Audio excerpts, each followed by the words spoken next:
Hello दोस्तों, episode की शुरुआत में हम अपनी फीमेल लीड जिन्यो को देखते हैं जो कि आज अपनी पसंद के लड़के जीजियान से शादी करने वाली थी। मैरिज सर्टिफिकेट्स के लिए इन दोनों की पिक्चर तो बन गई। जिन्यो काफी खुश भी होती है कि आज फाइनली हम दोनों लीगली कपल बन जाएंगे, लेकिन तभी जीजियान बोला कि मैं तुमसे शादी नहीं करने वाला बल्कि आज और अभी तुमसे ब्रेकअप करता हूँ। वो बोली कि ये तुम क्या कह रहे हो, देखो ये मजाक का वक्त नहीं है। जबकि जीजियान कहता है कि मैं तुम्हारे साथ अभी तक किसी मकसद के लिए था, क्या मैं नहीं जानता कि तुम मेरे पीठ पीछे दूसरे लड़कों से मिलती रहती हो। दूसरी तरफ से जिन्यो की फ्रेंड शियाओ भी आते हुए यही कह रही थी कि हाँ वैसे भी जीजियान तुम्हारे बारे में सब कुछ जान चुका, अब इसे छुपाने की क्या जरूरत, तुम्हारे खिलाफ सारे सबूत ये रहे। जिन्यो बोली लेकिन मैं इस बारे में तुम्हें पहले ही बता चुकी थी कि मुझे ट्रिक किया गया था, मैंने तुम्हारे अलावा कभी भी किसी से प्यार नहीं किया। मगर शियाओ के इरादे तो कुछ और ही थे। जीजियान से कहने लगी कि चलो भी हमारे मैरिज सर्टिफिकेट बनवाने का वक्त आ गया है, हम इस लड़की के साथ मजीद टाइम वेस्ट नहीं करेंगे। दूसरी तरफ हमारा मेल लीड शेन जियाओ भी अपने असिस्टेंट जैंग के साथ यहाँ पर पहुँच आया, जो कि आज किसी लड़की के साथ मैरिज सर्टिफिकेट ही बनवाने वाला था। लेकिन एंड टाइम पर जब असिस्टेंट जैंग ने उसको कॉल की तो उसका फोन बंद जा रहा था। ये बात उसने शेन जियाओ को भी बताई, जिस पर वो बोला कि चलो हमें वापस चलना चाहिए। लेकिन ये सब कुछ इतना आसान भी नहीं था। जैंग ने बताया कि बॉस, क्या आपको आपके ग्रैंडपा की बात याद नहीं कि अगर आप शादी नहीं करोगे तो फिर आप कंपनी में भी नहीं जाएंगे। शेन जियाओ अभी सोच ही रहा था कि मुझे क्या करना चाहिए, तभी उसकी नजर जिन्यो पर पड़ी जो कि रो रही थी उन्हीं पिक्चर्स को समेटते हुए।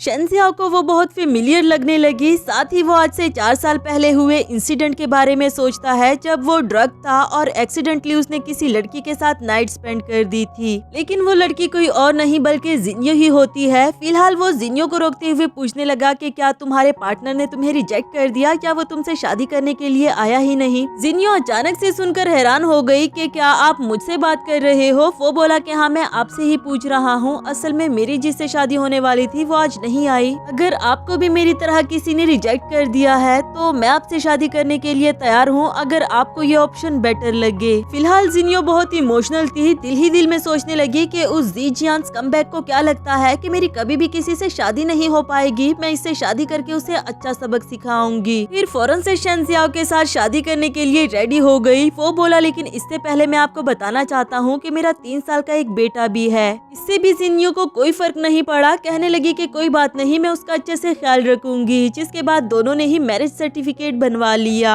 इसके बाद नेक्स्ट सीन में जिन्यो सोच रही थी कि यार ये मैंने क्या कर दिया, किसी अनजान आदमी से फ्लैश मैरिज कर ली और तो और मैं 3 साल के बच्चे की स्टेप मदर बन गई, ये कुछ ज्यादा नहीं हो गया। तभी शिया उसे टोंट मारते हुए कहती है कि ये मैरिज सर्टिफिकेट क्यों पकड़ कर रखा है। वो बोली कि मैंने शादी कर ली, यकीनन तुम्हें बुरा तो लग रहा होगा। जीजियान भी उसे बातें सुनाने लगा कि तुम वाकई ही बहुत कैरेक्टरलेस लड़की हो, अभी मैंने तुम्हें छोड़ा नहीं था कि इतनी जल्दी तुम्हें कोई और भी मिल गया। शियाओ कहने लगी कि यकीनन गली का कोई गरीब लड़का मिला होगा। वैसे जिन्यो, क्या मैं तुम्हें एक एडवाइस दूं? तभी पीछे से शेन जियाओ आते हुए बोला कि तुम कौन होती हो मेरी वाइफ को एडवाइस देने वाली। उसे देखकर तो शियाओ और भी इसका मजाक उड़ाने लगी कि ओह, ये डिसेबल्ड तुम्हारा हस्बैंड है जो खुद को प्रोटेक्ट नहीं कर सकता, ये तुम्हें क्या प्रोटेक्ट करेगा। इस बात पर तो जिन्यो ने उसे एक चपेट दे मारा कि तुम्हें किसी से बात करने की तमीज नहीं, खबरदार अगर तुमने मेरे हस्बैंड के बारे में कुछ भी कहा तो। उसके इस वाले एक्शन ने शेन जियाओ को इम्प्रेस कर दिया। दिल ही दिल में सोचने लगा कि ये लड़की इंटरेस्टिंग तो है ही, मगर शादी के पहले ही दिन मुझे डिफेंड भी करने लगी। उधर शियाओ जीजियान से कहने लगी कि देखो ना हस्बैंड, ये मुझे तुम्हारे सामने बुली कर रही है, तुम इसे कुछ कहते क्यों नहीं। तो वो भी अपनी वाइफ को इम्प्रेस करने के चक्कर में जिन्यो को थप्पड़ मारने वाला था। इधर जैंग ने उसका हाथ रोक लिया। जीजियान कहता है कि क्या तुम जानते भी हो मैं कौन हूँ।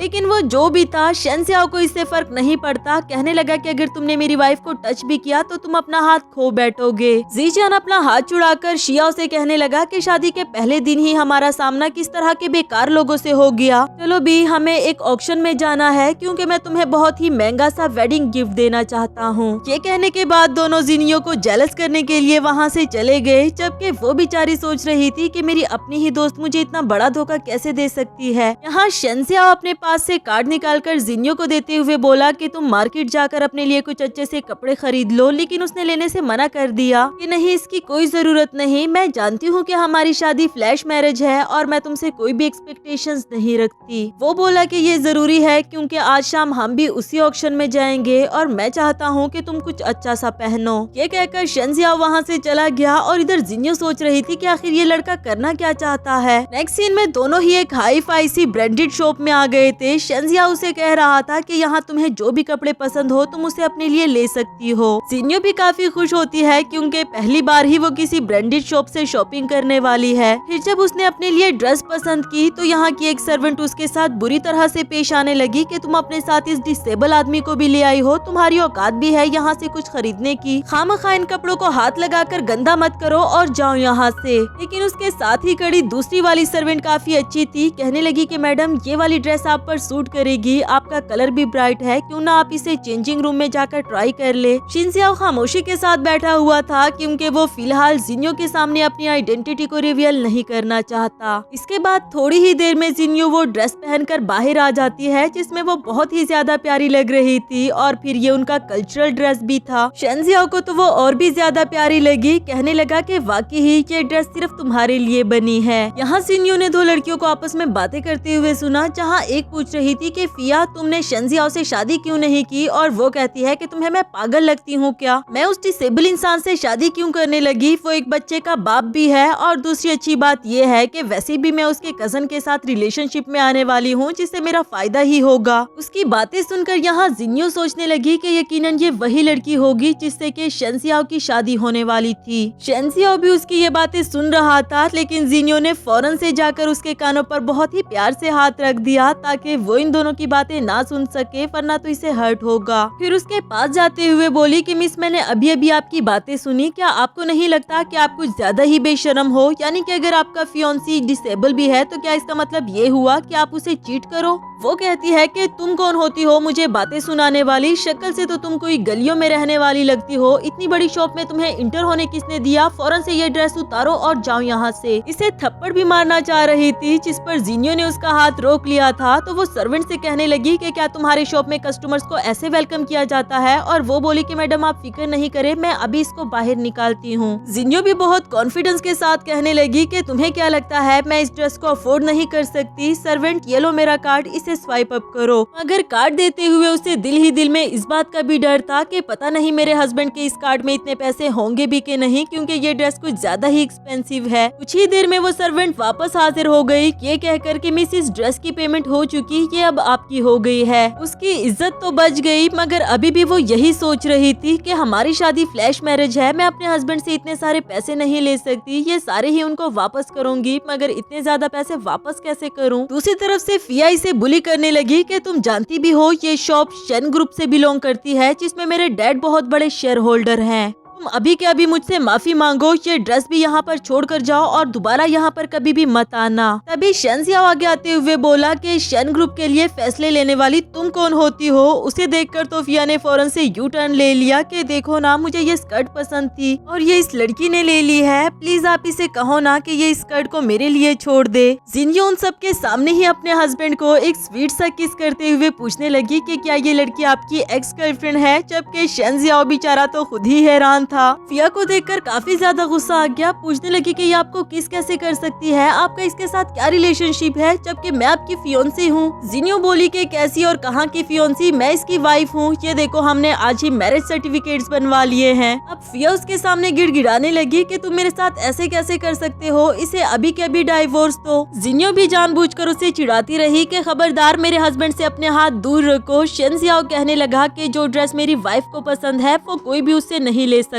जिसके बाद फिया ये कहते हुए चली गई कि तुमने मुझे धोखा दिया, मुझे आने में थोड़ी सी देर क्या हो गई, तुमने इससे शादी कर ली, मैं इस बारे में ग्रैंडपा को बताऊंगी। उसके जाने के बाद शेंजियाओ जिन्यो से कहने लगा कि गाड़ी में मेरा फोन रह गया है, तुम प्लीज मेरे लिए लेकर आओ। उसके जाते ही यहाँ शेंजियाओ उस सर्वेंट से कहने लगा कि कल से तुम्हें जॉब पर आने की जरूरत नहीं, क्योंकि हमें अपने शॉप पर तुम्हारी तरह के लोग नहीं चाहिए। आफ्टर दैट जब ये लोग ऑक्शन में पहुंचे तो वहाँ पर जी जियान और उसकी वाइफ शिया पहले से ही बैठे हुए थे। इनको देखकर कहने लगे कि हमें यकीन नहीं आ रहा तुम जैसे लोअर स्टेटस के लोग भी यहाँ पर आ पहुँचे। शिया इसी तरह उस पर ताने कसती रही तो शेंजियाओ जिन्यो से कहने लगा कि तुम्हें इसकी बकवास सुनने की जरूरत नहीं, चलो हम अंदर चले। इस बात पर यहाँ शिया को गुस्सा आने लगा, लेकिन जीजियान बोला कि तुम फिक्र नहीं करो, आज के ऑक्शन में जो सबसे कीमती नेकलेस है वो तो मैं तुम्हें ही लेकर दूंगा। नेक्स्ट सीन ऑक्शन का दिखाया गया। इतने बड़े ऑक्शन में तो जिन्यू पहली दफा आई थी। शेंजियाओ से कहने लगी कि मैं थोड़ा सा मेकअप करके आती हूँ, जिसके बाद वो वॉशरूम चली गई। इसी दौरान वो बाहर ही खड़े जीजियान और शिया की बातें सुनने लगी, जहाँ शिया उसे कह रही थी कि आज किसी भी हाल में तुम मुझे वो कीमती वाला नेकलेस दिला कर रहना। वैसे शुक्रिया तो हमें जिन्यू का करना चाहिए, अगर तुम्हें उसके बच्चे को बेचकर 5 मिलियन ना मिले होते तो अब तक तुम्हारी कंपनी कैसे स्टार्ट होती। ये सुनकर तो जिन्यू फौरन से बाहर आकर उससे लड़ने लगी कि तुमने मेरे बच्चे को किसके हाथों सेल किया, सच बताओ मुझे, मैं तुम्हें छोड़ूंगी नहीं। जीजियान बोला कि पागल औरत, हटो यहाँ से, मैंने तुम्हें बताया तो था कि तुम्हारा बच्चा मरा हुआ ही पैदा हुआ था। अगर तो तुम इस तरह की हरकतें करती रही तो मैं तुम्हारे खिलाफ एक्शन ले लूंगा। उसे खुद से दूर रहने के लिए कहता है और शिया को लेकर वहाँ से चला गया। इसके बाद जिन्यू सोच रही थी कि मैं शेंजियाओ को इस बारे में कैसे बताऊंगी कि आज से 4 साल पहले मेरा रेप हुआ था और मैंने एक बच्चे को भी जन्म दिया। इधर जीजियान और शिया से ये लोग यहाँ पर बैठे हुए बर्दाश्त नहीं हो रहे थे। वो ताना कसते हुए बोला कि तुम दोनों इतने लो स्टेटस से हो, फिर भी यहाँ पर आकर बैठ गए, क्या कुछ अफोर्ड भी कर पाओगे। शिया कहती है कि ये लड़की है ही कैरेक्टरलेस, इसीलिए ही तो इसे ये डिसेबल्ड मिला था, वरना तो किसी अच्छे लड़के से शादी हो जाती। जिन्यू कहने लगी कि पागल तो मैं तब थी जब मैंने इस कमबैक जीजियान को लाइक किया था। अब तो मैं बहुत खुश हूँ कि मेरी शादी चाहे इस डिसेबल्ड से भी हुई, लेकिन मेरा हस्बैंड मुझसे बहुत प्यार करता है। साथ ही साथ वो इशारों में शेंजियाओ को अपनी हेल्प करने के लिए कहती है, जिस पर वो सोच रहा था कि मैंने तो इसे कभी भी प्यार नहीं किया, ये कैसे कह सकती है। हाँ, मगर उनके सामने कहने लगा कि मैं अपनी वाइफ से बहुत प्यार करता हूँ। इसके बाद ऑक्शन स्टार्ट हो गया, जहाँ एक बहुत ही कीमती ब्लू डायमंड वाले नेकलेस को सेल किया जा रहा था।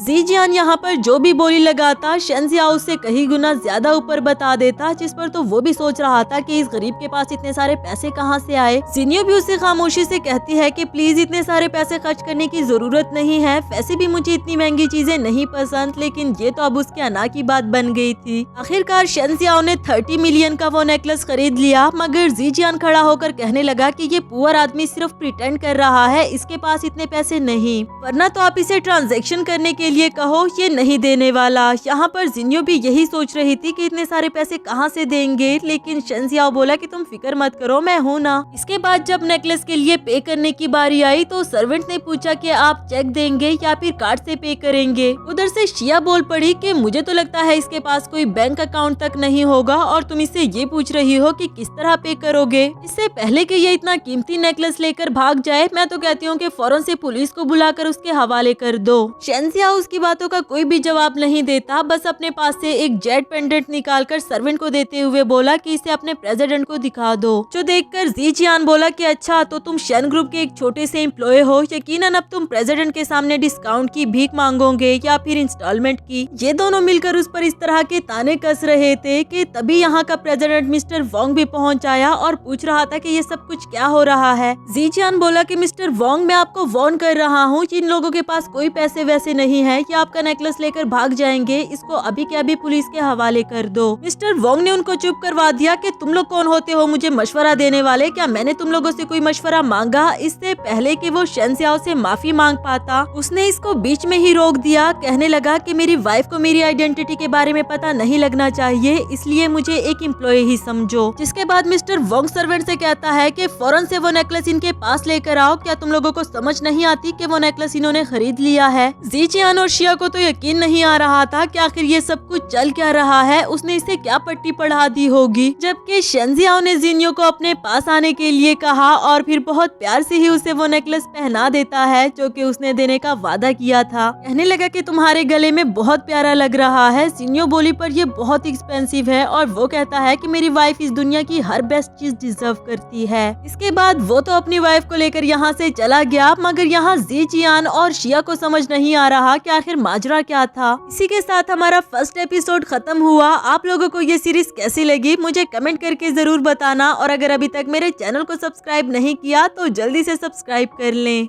हेलो दोस्तों, तो बढ़ते हैं इस सीरीज के सेकंड एपिसोड की तरफ। एपिसोड की शुरुआत में हम देखते हैं जहां फिया अपने मॉम डैड को शेंजियाओ के घर ले आई थी। उसने रोना धोना मचाया हुआ था, जैसे कि वो उससे सच में ही प्यार करती थी। कहने लगी कि मैं तो बस अच्छे से कपड़े लेने के लिए गई थी और जब तक मैं फ्री हुई तब तक वो किसी और के साथ सर्टिफिकेट बनवा चुका था। उसके पेरेंट्स भी शेंजियाओ की फैमिली से एक्सप्लेनेशन मांग रही थी कि आपके बेटे ने ऐसा क्यों किया, जबकि हमारे बीच में पहले से ही कमिटमेंट हो चुकी थी। अभी वहाँ पर शेंजियाओ भी जिनियो को लेकर आ गया। कहने लगा कि मिसिस मैंग, आपको किस तरह की एक्सप्लेनेशन चाहिए, मैं देने के लिए तैयार हूँ। जबकि वो तो जिनियो को ही डांटने लगी कि तुमने किसी और से उसका फियांसी छीन लिया, तुम्हें शर्म नहीं आती। शेंजियाओ बोला कि आंटी प्लीज रिस्पेक्ट से बात करें, ये मेरी वाइफ है। यहाँ शेंजियाओ की मॉम इस बात से बहुत ज्यादा खुश थी। उससे धीरे से पूछने लगी कि क्या ये सच में तुम्हारी वाइफ है, जिस पर वो बोला कि हाँ। लेकिन यहाँ फिया की फैमिली कह रही थी कि अगर शादी हुई भी है तो फौरन इस लड़की को डाइवोर्स दे, क्योंकि आप लोगों ने हमारे साथ बिल्कुल भी अच्छा नहीं किया।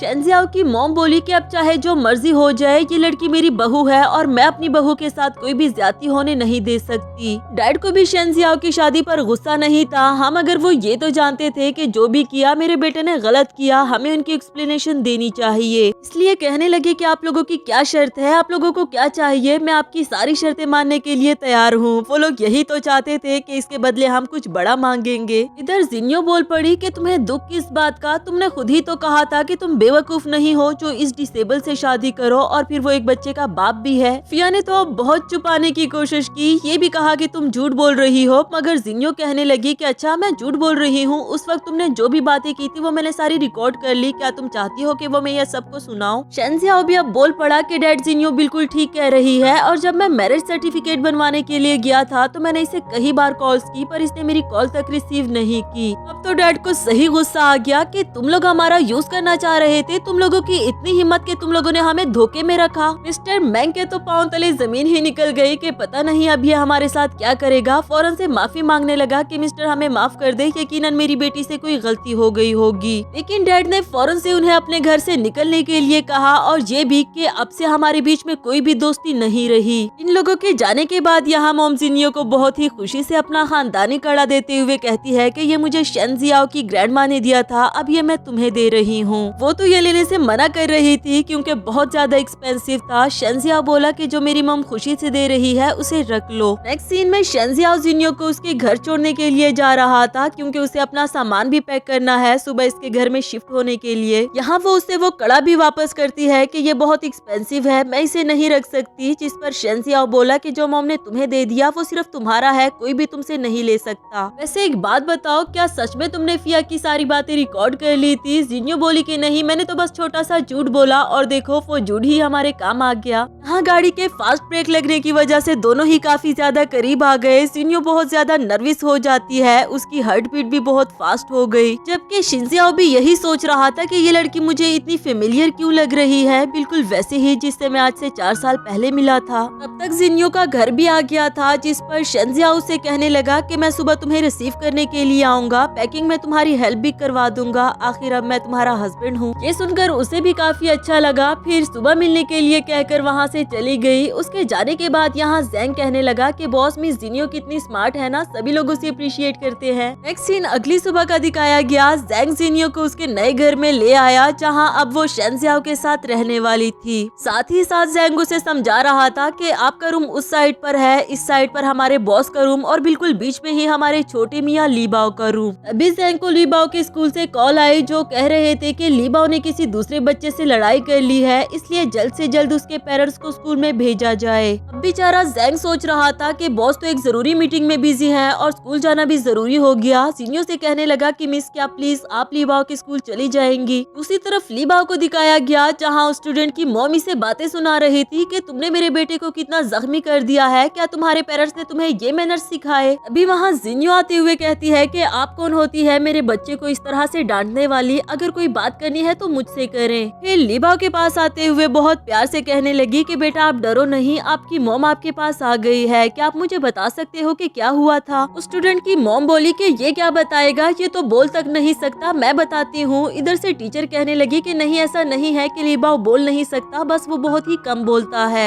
जिनियो को अब उन पर काफी ज्यादा गुस्सा आ गया, कहने लगी कि ये दोनों ही फ्रेंड्स थे तो भला लीबाओ इसे नुकसान क्यों पहुँचाएगा, इसलिए बेहतर होगा कि हम सीसीटीवी कैमरास देख ले। नेक्स्ट सीन में जिनियो उनको सीसीटीवी कैमरा से दिखा रही थी कि देखा आपने, ये दोनों तो बस साथ में खेल रहे थे और खेल कूद में ही इससे लग गई, तो इसमें मेरे बेटे की क्या गलती। जबकि उन आंटी को तो अभी भी गुस्सा ही आ रहा होता है क्योंकि सबके सामने जिनियो ने उनकी बोलती बंद कर दी। आफ्टर दैट जिनियो लीबाओ को अपने साथ ले जाने लगी। बाहर आकर उसे कहती है कि तुम्हारा नाम कितना प्यारा है, क्या तुम चाहते हो कि आंटी तुम्हें कुछ अच्छा सा खिलाने के लिए लेकर जाए, जिस पर वो भी खुशी खुशी मान गया। इधर जैंग चुपके से इन दोनों की पिक्चर्स लेने लगा क्योंकि इससे पहले लीबाओ कभी भी किसी के साथ इतना खुश नहीं रहा और फिर उसे शेंजियाओ को भी सेंड कर देता है। उसने भी जब देखा कि उसकी न्यू वाइफ उसके बेटे का कितना ख्याल रख रही है तो उसे भी काफी अच्छा लगा। उसी तरफ जिनियो लीबाओ को काफी कुछ दिलाने के बाद कहती है कि अब आंटी को काम पर जाने के लिए देर हो रही है ना, आप ड्राइवर अंकल के साथ घर चले जाओ। इसके बाद हमें जिनियो को एक रेस्टोरेंट में वेट्रेस की जॉब करते हुए दिखाया गया और बाय चांस वहाँ पर फिया भी आकर बैठी हुई थी। जिनियो को देखकर उस पर ताने कसने लगी कि ऐसा लगता है शेंजियाओ तुम्हें कुछ भी नहीं दिलाता, जब मैं उसके साथ थी ना तब वो मुझे हर महीने की पॉकेट मनी और बहुत सारी शॉपिंग करवाया करता था। वो बोली कि अगर आपको कुछ ऑर्डर नहीं करवाना तो फजूल में मेरा टाइम वेस्ट मत करे, जिस पर फिया ने गुस्से में उस पर ग्लास ऑफ वाटर फेंक दिया। सबके सामने हंगामा शुरू कर दिया कि ये एक कैरेक्टरलेस लड़की है, आप सब यहाँ पर अपने बॉयफ्रेंड्स और फियांसेस के साथ आते हैं, उनका ख्याल रखना कहीं ये आप लोगों से चीन ही ना ले। जिनियो बोली कि अगर तुम अपनी बकवास कर चुकी तो क्या मैं इन सबको बताऊं कि तुम मेरे हस्बैंड के साथ किस मकसद के लिए थी और जो तुमने सारी बातें की क्या वो रिकॉर्डिंग्स भी इनको सुनवाऊं। यहाँ फिया जिनियो के करीब आते हुए बोली कि बहुत शौक हो रहा है ना तुम्हें उसकी अच्छी वाइफ बनने का, लेकिन तुम भूल रही हो कि लीबाओ की असल मॉम कोई और है और जब वो आ गई ना तो तुम्हें निकाल बाहर करेगी। ये कहकर वो तो चली गई पर हंगामा उसने काफी बड़ा बना दिया था, जिसके बाद मैनेजर ने जिनियो को अपने पास बुलाया और कहने लगे कि हम जानते हैं आप इस जॉब के साथ कितनी सिंसियर हो, लेकिन हम मजीद आपको इस जॉब पर नहीं रख सकते क्योंकि आपकी वजह से बहुत ट्रबल बन गया। जिस पर वो कहती है कि मैनेजर मैं आपकी बात समझ सकती हूँ।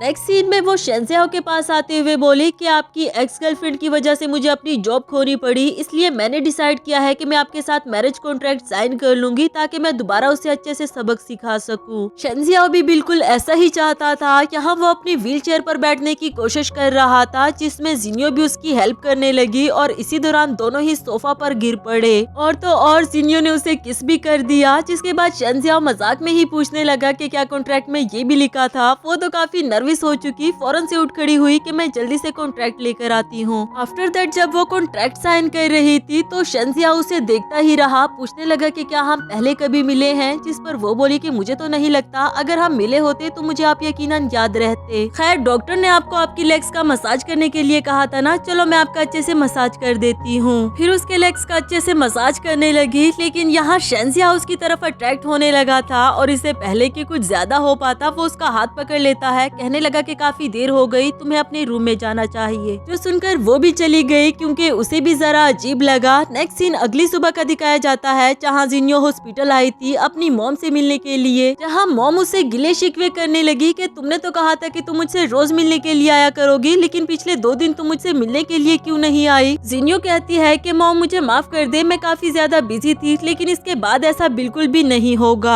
मॉम ने भी मजीद बताया कि बेटा मैं तुम्हें फोर्स नहीं करना चाहती, मगर मैं चाहती हूँ कि अब तुम जीजियान से शादी कर लो क्योंकि तुम दोनों काफी टाइम से रिलेशनशिप में हो। यहाँ जिनियो ने भी उनको सच बता दिया कि मैंने जीजियान से ब्रेकअप कर लिया। मॉम भी इस बात से खुश ही थी क्योंकि उनको जीजियान अपने बेटे के लिए ज्यादा सूटेबल नहीं लगता था। इसके बाद जब वो हॉस्पिटल में बिल्स पे करने के लिए आई थी तो उसे पता चला कि उसकी मॉम के पूरे साल के बिल तो पहले से ही पे हो चुके, जो कि किसी जैंग नाम के लड़के ने किए। जिस पर तो जिनियो ने फौरन से उसे कॉल कर दी कि तुमने मेरी मॉम के हॉस्पिटल एक्सपेंसेस क्यों पे किए। वो बोला कि मुझे तो जैसा कहा गया था मैंने वैसा ही किया, असल में तो ये सब कुछ बॉस ने करवाया। जिनियो को भी काफी अच्छा लगा कि शेंजियाओ उसकी सारी जिम्मेदारी उठा रहा है। नेक्स्ट सीन में जब वो घर आई और लीबाओ ने उसे देखा तो वो फौरन से मम्मी मम्मी कहते हुए उसके पास दौड़ आता है। लीबाओ की ग्रैंडमा और जिनियो तो दोनों ही हैरान थे कि आज वो किस तरह से बोल रहा है, हालांकि वो बहुत ही कम बोला करता था। ग्रैंडमा बोली कि बेटा तुम मेरे सामने और भी बोलकर दिखाओ ना, मैंने बहुत टाइम से तुम्हारी आवाज नहीं सुनी। आफ्टर दैट जब लीबाओ सो चुका था तो यहाँ मॉम जिनियो को बता रही थी कि लीबाओ कभी भी ज्यादा नहीं बोला, शायद इसलिए कि उसकी मॉम उसे टॉर्चर करती रहती थी। असल में बाय लव ने शेंजियाओ को अपने साथ नाइट स्पेंड करने के लिए ट्रैप किया था, जिसके बाद लीबाओ हुआ। शेंजियाओ ने उसे लीबाओ की मॉम समझकर अपने पास रखा, मगर वो लीबाओ को टॉर्चर किया करती थी ताकि वो शेंजियाओ शेंजियाओ के करीब हो सके।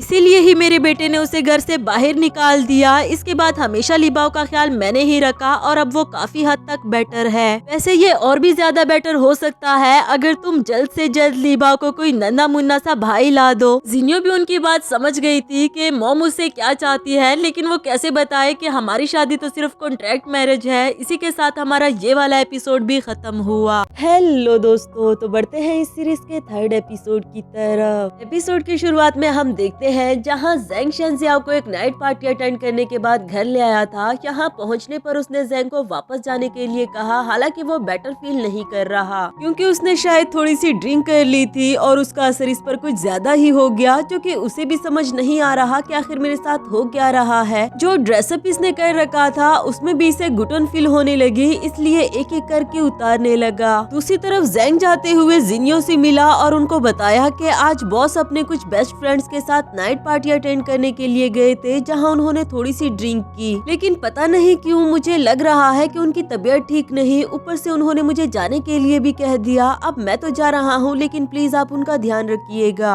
जिनियो बोली कि ठीक है, तुम फिक्र नहीं करो, मैं बस मॉम को मेडिसिन देकर उनके पास ही जाने वाली हूँ। यहाँ शेंजियाओ सोच रहा था कि ये इतना असर सिर्फ थोड़ी सी ड्रिंक का तो नहीं हो सकता, यकीनन कुछ न कुछ ऐसा जरूर है जो मेरे पूछे बगैर हुआ। इसलिए उसने फौरन से अपने फ्रेंड को कॉल करके पूछा कि यार ये तुम लोगों ने मुझे क्या पिला दिया था। वो बोले कि कुछ ज्यादा नहीं, बस वाइन में थोड़ी सी ड्रग ही मिलाई थी, और वैसे भी तुम न्यूली मैरिड हो तो ये कुछ ज्यादा नहीं होगा। लेकिन वो लोग क्या जानते थे कि इनकी मैरिज कॉन्ट्रैक्ट मैरिज है, जिसके अकॉर्डिंग इन दोनों को अलग अलग रूम्स में सोना पड़ता। तब तक यहाँ जिनियो भी आ पहुंची, जो इसे ऐसे देखकर सोच रही थी कि कहीं इसे बुखार तो नहीं, ये ऐसे क्यों पड़ा हुआ है। फिर उसके पास जाकर उसे हाथ लगाते हुए उसका बुखार चेक करने लगी। शेंजियाओ ने जैसे ही अपने फोरहेड पर उसका हैंड फील किया तो फौरन से पकड़ लेता है। कहने लगा कि कॉन्ट्रैक्ट के अकॉर्डिंग तुम इस टाइम मेरे रूम में नहीं आ सकती, जानती हो ना इसके कॉन्सिक्वेंसेस क्या हो सकते हैं। जिनियो ने बताया कि आप ड्रंक थे तो मुझे आपकी फिक्र हो रही थी, इसलिए देखने को आ गई। खैर यहाँ शेंजियाओ तो कुछ ज्यादा ही ड्रंक था। कहने लगा कि जहाँ कॉन्ट्रैक्ट का एक रूल टूट गया, वहाँ अगर एक दो और भी टूट जाए तो कुछ ज्यादा बड़ी बात नहीं, यानी कि वो उसे अपने साथ ही रूम में सोने के लिए कह रहा था। जिनियो सोच रही थी कि ये मुझसे इतनी बहकी बहकी बातें कैसे कर सकता है। फौरन से अपना हाथ छुड़ाकर वहाँ से चली गई, जबकि शेंजियाओ तो शायद उसका रिएक्शन देखना चाह रहा था। कुछ ही देर में वापस भी पहुँच जाई कोल्ड टाउल लेकर इसका बुखार भगाने के लिए, जो कि बेचारे शेंजियाओ ने तो बिल्कुल भी एक्सपेक्ट नहीं किया था। नेक्स्ट सीन अगली सुबह का दिखाया गया, जहां जिनियो वहीं पर बैठे बैठे सो चुकी थी। तभी उसे एक कॉल आई और उसे बताया गया कि तुम्हारी मॉम को कुछ हो गया है, तुम जल्दी से हॉस्पिटल पहुंच जाओ। तो सुनकर तो वो फौरन से हॉस्पिटल पहुंच आई थी। मॉम किसी को भी अपने पास आने नहीं दे रही, बल्कि जो भी उसके पास आता उन्हें इंजर्ड करती। पुलिस इंस्पेक्टर ने बताया कि हमें आपकी मॉम के अगेंस्ट कंप्लेन मिली है, उन्होंने किसी को इंजर्ड किया, इसलिए आपको और इन्हें हमारे साथ चलना होगा। जिनियो बोली कि मेरी मॉम जितना मर्जी अब नॉर्मल बिहेवियर शो कर दे, उन्होंने कभी भी किसी को इंजर्ड नहीं किया, आप ये इल्जाम कैसे लगा सकते हैं। तभी पीछे से शिया ज़ीजियान को लेकर हाजिर हो गई कि किसने कहा ये सिर्फ एक इल्जाम है, तुम्हें मेरे हस्बैंड का इंजर्ड हैंड नजर नहीं आ रहा। ज़ीजियान ने तो बस इनको इतना ही कहा था कि किस तरह आपकी बेटी ने मुझे चीट किया, मेरे साथ रिलेशनशिप में होकर दूसरों के साथ अफेयर चलाती रही। इधर मॉम बोली कि तुम मेरी बेटी के बारे में इस तरह की बातें नहीं कर सकती, मेरी बेटी इस तरह की लड़की नहीं है। जिनियो बोली कि तुम लोगों को शर्म नहीं आई मेरी मॉम से इस तरह की बातें करते हुए। और ज़ीजियान तुम तो मेरी मॉम की कंडीशन जानते थे ना। जो सुनकर ज़ीजियान ने नजरें नीचे कर ली, यानी कि उसे बुरा फील हो रहा था। यहाँ शिया ने भी इस बात को फील किया। पुलिस इंस्पेक्टर भी इनकी बातें सुनकर कहने लगे कि बेहतर होगा आप लोग अपना मामला आपस में ही सुलझा ले, क्योंकि ऐसा लगता है ये सब कुछ सिर्फ एक मिसअंडरस्टैंडिंग थी। हाँ लेकिन मिस जिनियो आपको अपनी मॉम की बेल की पेमेंट पे करनी होगी, जो कि काफी ज्यादा थी। यहाँ शिया को तो काफी मजा आ रहा था। कहने लगी कि आज तुम्हारे साथ तुम्हारा वो सो कॉल्ड हस्बैंड नहीं आया हुआ। तभी ज़ेंग हाजिर हो जाता है एक लॉयर को लेकर। बताया कि मिस जिनियो ये इस सिटी के सबसे क्वालिफाइड लॉयर है, जो आपके लिए आपकी मॉम का केस लड़ेंगे, उन्हें कहीं भी जाने की जरूरत नहीं। इतने अच्छे लॉयर को देखकर शिया और ज़ीजियान भी जान चुके थे कि बजाय लेने के हमें देने पड़ जाएंगे, इसलिए फौरन से जान छुड़ाकर वहाँ से भाग निकले। नेक्स्ट सीन रात का दिखाया गया, जहाँ शेंजियाओ अपने लेग्स का मसाज कर रहा था। तभी जिनियो उसकी हेल्प करने के लिए आ जाती है, ये कहकर के लाओ मैं आपके लेग्स का मसाज कर देती हूँ। उसने भी इसे करने के लिए दे दिया, पर जब जिनियो उसके लेग्स का मसाज करना स्टार्ट कर देती है तो शेंजियाओ लास्ट टाइम की तरह इस बार भी उसकी तरफ अट्रैक्ट होने लगा। उसे रोकते हुए बोला कि क्या तुम जानती हो किसी भी लड़के को अपनी तरफ अट्रैक्ट करना कितना आसान होता है, स्पेशली जब तुम उसके बॉडी पार्ट को टच कर रहे हो। जिनियो बोली मगर ये हमारे कॉन्ट्रैक्ट का हिस्सा है, जिस पर शन जियाओ ने उसे अपने पास बिठा दिया। कहने लगा कि कॉन्ट्रैक्ट का हिस्सा तो ठीक है, पर इस तरह तुम मुझे सेड्यूस कर रही हो। अब जब सिचुएशन इतनी ऑकवर्ड हो गई थी तो जिनियो जान छुड़ाकर जाना ही चाह रही थी, मगर शन जियाओ उसे रोकते हुए बोला कि मैं जानता हूँ ली बाओ तुम्हारे साथ बहुत अटैच हो गया, वो कभी भी किसी के साथ इतना अटैच नहीं हुआ। अगर उसने तुम्हें अपनी मम्मी मान लिया है तो क्या ऐसा नहीं हो सकता कि हम अपनी कॉन्ट्रैक्ट मैरिज को रियल मैरिज में बदल दें? ये सब कुछ जिनियो के लिए बहुत ही अचानक से हो गया। कहने लगी कि मुझे इस बारे में सोचने के लिए कुछ वक्त चाहिए, जबकि इधर शन जियाओ ने उसे बहुत प्यार से किस कर दिया। कहने लगा कि हाँ सोचो, जरूर सोचो, मैं तुम्हें किसी भी चीज के लिए फोर्स नहीं करना चाहता, बल्कि तुम्हारा राइट डिसीजन सुनना चाहता हूँ। इसके बाद जब जिनियो उसके रूम से बाहर आई तो वो दिल ही दिल में तो काफी खुश थी, पर उसे अभी भी समझ नहीं आ रहा कि मुझे क्या डिसीजन लेना चाहिए। तभी उसे जी जियान की कॉल आई, जिसने अर्जेंटली इसे मिलने के लिए बुला लिया था, वो भी किसी को बताए बगैर। नेक्स्ट सीन में जब जिनियो उसे मिलने के लिए पहुंची तो पहला सवाल ही यही किया कि तुम अभी भी बेशर्मों की तरह मुझे खुद से मिलने के लिए बुला रहे हो, बताओ क्या कहना चाहते थे। वो बोला कि मैं जानता हूँ मैंने तुम्हें चीट किया, मैंने जो कुछ भी किया इस सब के लिए मैं तुमसे माफी मांगना चाहता हूँ। इस कार्ड में 2 मिलियन है, जो कि तुम्हारे और तुम्हारी मॉम के लिए काफी होंगे। इस वक्त तो जिनियो को वो बहुत ही ज्यादा बेहिस लग रहा था। कहने लगी कि 4 साल तक तुमने मुझे यूज किया, तुम्हारी वजह से मुझे किसी और के साथ नाइट स्पेंड करनी पड़ी, तुमने मेरे बच्चे को गायब कर दिया और तुम चाहते हो कि मैं तुम्हें माफ कर दूं। अगर तुम्हें सच में मेरे लिए बुरा फील हो रहा है तो मेरे साथ पुलिस स्टेशन चलो और इस सारे केस को सोल्व करो। जी जान उसके साथ पुलिस स्टेशन तो नहीं जाता, पर 4-5 मिलियन और देते हुए कहता है कि ये तुम्हारी मॉम की ट्रीटमेंट के लिए काफी होंगे, लेकिन ये सारे पैसे मैं तुम्हें तभी दूंगा जब तुम उस शन जियाओ से डाइवोर्स ले लो। जिनियो वो कार्ड इसके मुंह पर फेंकते हुए बोली कि मुझे तुम्हारी पुटी कोड़ी भी नहीं चाहिए, जो सब कुछ तुमने मेरे साथ किया मैं उसका पूरा का पूरा बदला लूंगी। जो कहकर वो चली गई। इधर फिया ने इन दोनों को साथ में देख लिया था, इनकी वीडियो भी रिकॉर्ड करती है जो अब उसने किसी को सेंड कर दी। उधर जी जियान भी ये सब कुछ किसी प्लान के अकॉर्डिंग कर रहा था, क्योंकि उसने बायलाव को कॉल करके बताया कि मुझे माफ कर दो, मैं जिनियो को शन जियाओ से डाइवोर्स लेने पर एग्री नहीं कर पाया, जिस पर तो उसे बहुत ही ज्यादा गुस्सा आ रहा था। आज से 3 साल पहले बायलाव ने ली बाओ को शन जियाओ के पास लाकर यही कहा था कि ये तुम्हारा और मेरा बेटा है, अब तो तुम मुझसे शादी करोगे ना। शन जियाओ को तो खुद भी ट्रैप किया गया था, उसने कभी भी बायलाव को पसंद नहीं किया, मगर अब बायलाव कह रही थी कि खेल तो अभी स्टार्ट हुआ, यानी कि वो किसी भी तरह जिनियो को उसकी लाइफ से निकाल कर रहेगी। नेक्स्ट सीन में शन जियाओ को जब जी जियान और जिनियो की वो वीडियो रिसीव हुई तो उसे काफी ज्यादा गुस्सा आ रहा था। बेचारे जैंग को भी डर लग रहा होता है कि बॉस का गुस्सा कैसे कम करूं। ज्यादा गुस्सा दिलाने वाली बात तो ये थी कि वो वीडियो किसी अननोन नंबर से रिसीव्ड हुई। शन जियाओ बोला कि रात होने से पहले पहले मुझे इस नंबर की पूरी डिटेल चाहिए। इसके बाद रात का सीन दिखाया जाता है, जहाँ शन जियाओ का गुस्सा तो अभी भी कम नहीं हुआ था, ऊपर से जिनियो भी उसके पास डरते डरते हुए आ रही थी, क्योंकि कॉन्ट्रैक्ट के अकॉर्डिंग उसे शन जियाओ की लेग्स का मसाज भी करना था, पर उसे ऑकवर्ड भी फील हो रहा होता है कि कहीं ऐसा ना हो कल रात की तरह दोबारा भी कुछ हो जाए। शन जियाओ ने उसे गुस्से में तेजी से अपने पास आने के लिए कहा कि मैं तुम्हें खा जाऊंगा क्या। जिनियो भी दिल ही दिल में खुद को यही समझा रही थी कि मुझे इतना ज्यादा नहीं सोचना चाहिए, वैसे भी हम दोनों हस्बैंड वाइफ है। शन जियाओ ने उसका हाथ पकड़कर उसे अपने पास बिठा लिया, पूछने लगा कि क्या तुम अभी तक अपने एक्स बॉयफ्रेंड को भूली नहीं। जिनियो ने कसम खाकर बताया कि नहीं, ऐसा बिल्कुल भी नहीं, जिस पर शन जियाओ उसकी तरफ वो पिक्चर्स फेंक देता है। तो फिर इस सब का क्या मतलब था, तुम उससे मिलने के लिए ही क्यों गई। वो बेचारी से समझाना तो चाह रही थी कि जैसा तुम समझ रहे हो ऐसा बिल्कुल भी कुछ नहीं, मगर शन जियाओ ने उसे अपने रूम से बाहर जाने के लिए कहा, जिस पर उसे भी गुस्सा आ जाता है और ये कहते हुए जाने लगी कि अगर तुम चाहते हो कि मैं तुम्हारे रूम में ना आऊँ तो ठीक है, मैं भी अब से तुम्हें डिस्टर्ब नहीं करूंगी। अगली सुबह जैंग अपने बॉस को समझा रहा था कि आपने मिस जिनियो को गलत समझ लिया था। मुझे लॉयर ने बताया कि जाने से पहले मिस जिनियो उन्हें बता कर गई थी कि वो जी जियान के साथ अपना कोई केस सोल्व करना चाहती है। दूसरी तरफ जिनियो को उसी हॉस्पिटल में दिखाया गया जहां आज से 3 साल पहले उसकी डिलीवरी हुई थी। डॉक्टर से पूछने लगी कि आपने मुझे पहचान ही लिया होगा, प्लीज मुझे मेरे बच्चे के बारे में सब कुछ सच बता दो।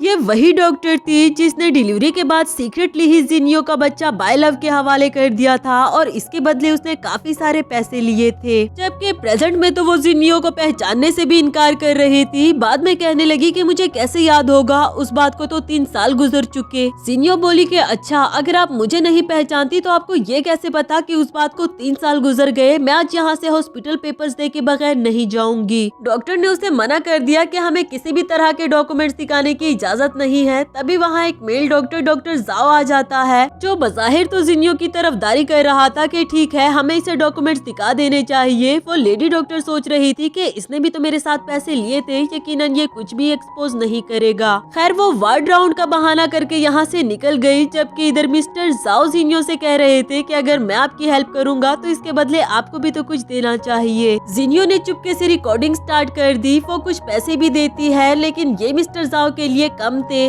जिनियो बोली तो फिर आपको कितने चाहिए? मैंने तो ऐसा कभी भी नहीं सुना कि हॉस्पिटल के पेपर्स भी देखने के लिए आपको पैसे देने पड़ते हैं। डॉक्टर जाओ को पैसे तो नहीं चाहिए थे, लेकिन उन्होंने अपनी अल्टरनेटिव ख्वाहिश बताई, जो कि जिनियो के साथ नाइट स्पेंड करना थी। इस पर जिनियो का रिएक्शन बहुत बड़ा होता है, कहने लगी कि आपको शर्म नहीं आती किसी की मजबूरी का फायदा उठाते हुए। लेकिन जिस तरह जाओ से ब्लैकमेल कर रहा था कि अगर तुम अपने बच्चे के बारे में कोई भी इंफॉर्मेशन जानना चाहती हो फिर तो तुम्हें मेरी बात माननी पड़ेगी, यहाँ तो वो भी सोचने पर मजबूर हो गई। इसी के साथ हमारा ये वाला एपिसोड भी खत्म हुआ।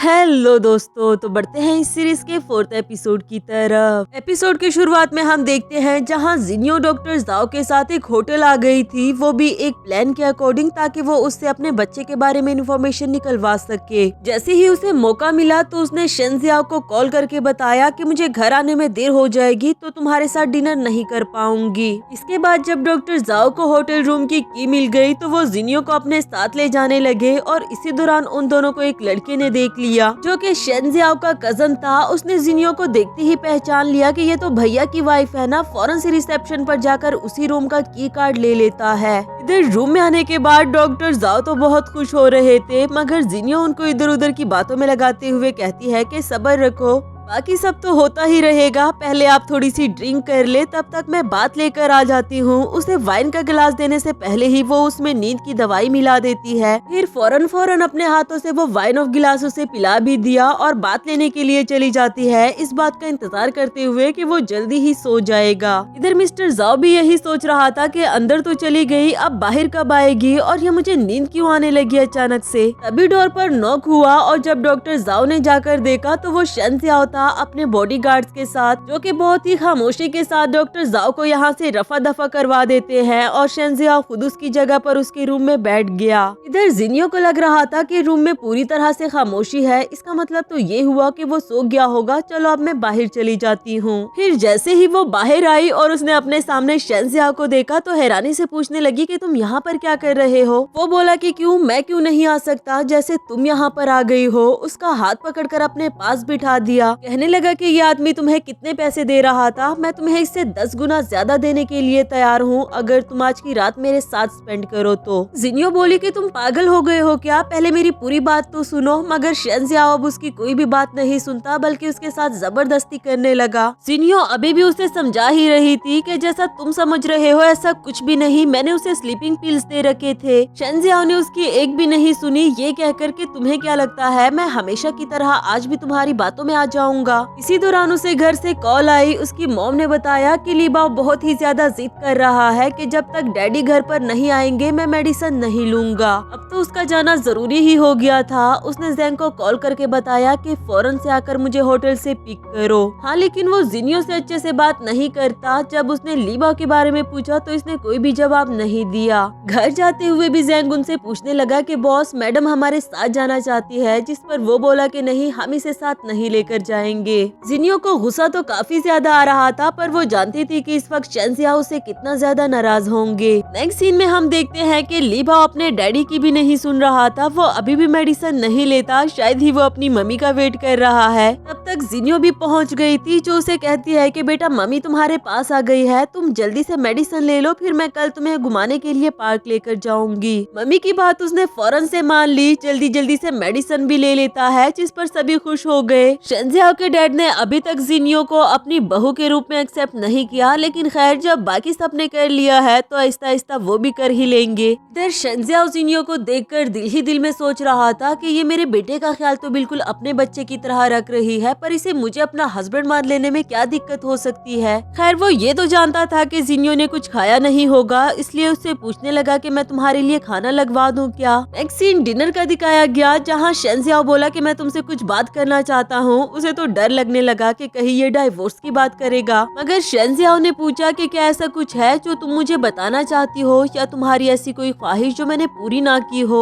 जिनियो समझ गई थी कि वो ऐसा क्यों पूछ रहा है। कहने लगी कि आज होटल रूम में जो कुछ भी हुआ वो सब कुछ प्लान था। मैं उनसे कुछ जरूरी इन्फॉर्मेशन निकलवाना चाहती थी जो वो मुझे इतनी आसानी से नहीं दे रहे थे। जिस पर शेंजियाओ कुछ ज्यादा नहीं बोला, बस इतना ही कि मेरी तुमसे 2 रिक्वेस्ट है। एक तो मेरे बेटे का ख्याल रखना और दूसरी बात ये कि मैं तुम्हारा हस्बैंड हूँ। इसमें क्या बुरा है अगर तुम अपना हर मसला मुझे बताओ बजाय किसी और को बताने के। क्या तुम्हें ये लगता है कि मैं तुम्हारी कोई डिजायर पूरी नहीं कर सकता? अब जिनियो को भी रियलाइज होने लगा कि हाँ ये बात तो ठीक है। मैरिज सर्टिफिकेट बनवाते वक्त हमने ये बात थोड़ी ना डिसाइड की थी कि हम एक दूसरे से अलग रहेंगे। इसलिए कहने लगी कि हमारी कॉन्ट्रैक्ट मैरिज को रियल मैरिज एक्सेप्ट करने के लिए मुझे थोड़ा सा टाइम लगेगा। शेंजियाओ बोला कि मुझे इससे कोई मसला नहीं, तुम जितना टाइम लो ले सकती हो। नेक्स्ट सीन अगली सुबह का दिखाया गया जहाँ जिनियो लीबा को उसके स्कूल छोड़ने के लिए जा रही थी। इन दोनों को साथ में इतना मिलता जुलता हुआ देखकर शेंजियाओ को काफी अच्छा लगा। जैंग भी यही कह रहा था कि बॉस इन दोनों का रिलेशनशिप कुछ ज्यादा ही जल्दी और अच्छा नहीं बन गया। खैर मैं आपको बताना ही भूल गया कि मिस्टर जाओ ने सब कुछ एक्सप्लेन कर दिया है। इसके बाद वो उसके पास एक फाइल लेकर आया जिसके अकॉर्डिंग वो बताता है कि आज से 3 साल पहले मिस जिनियो ने किसी बच्चे को जन्म दिया था। जो सब कुछ जीजियान के प्लान के अकॉर्डिंग हुआ था, लेकिन वो बच्चा फिर अचानक से कहाँ डिसअपियर हो गया इसका अभी तक कुछ भी अता पता नहीं। शेंजियाओ कहने लगा कि मुझे जीजियान की कंपनी की सारी इंफॉर्मेशन चाहिए क्योंकि वो जिनियो के लिए खुद ही ये केस सोल्व करना चाहता था। नेक्स्ट सीन में जिनियो अपनी मॉम से मिलने के लिए हॉस्पिटल आई हुई थी। जब वो वापस जाने लगी तभी उसे फिया मिलती है जो साथ ही उसे पूछने लगी कि तुम्हें शर्म नहीं आती?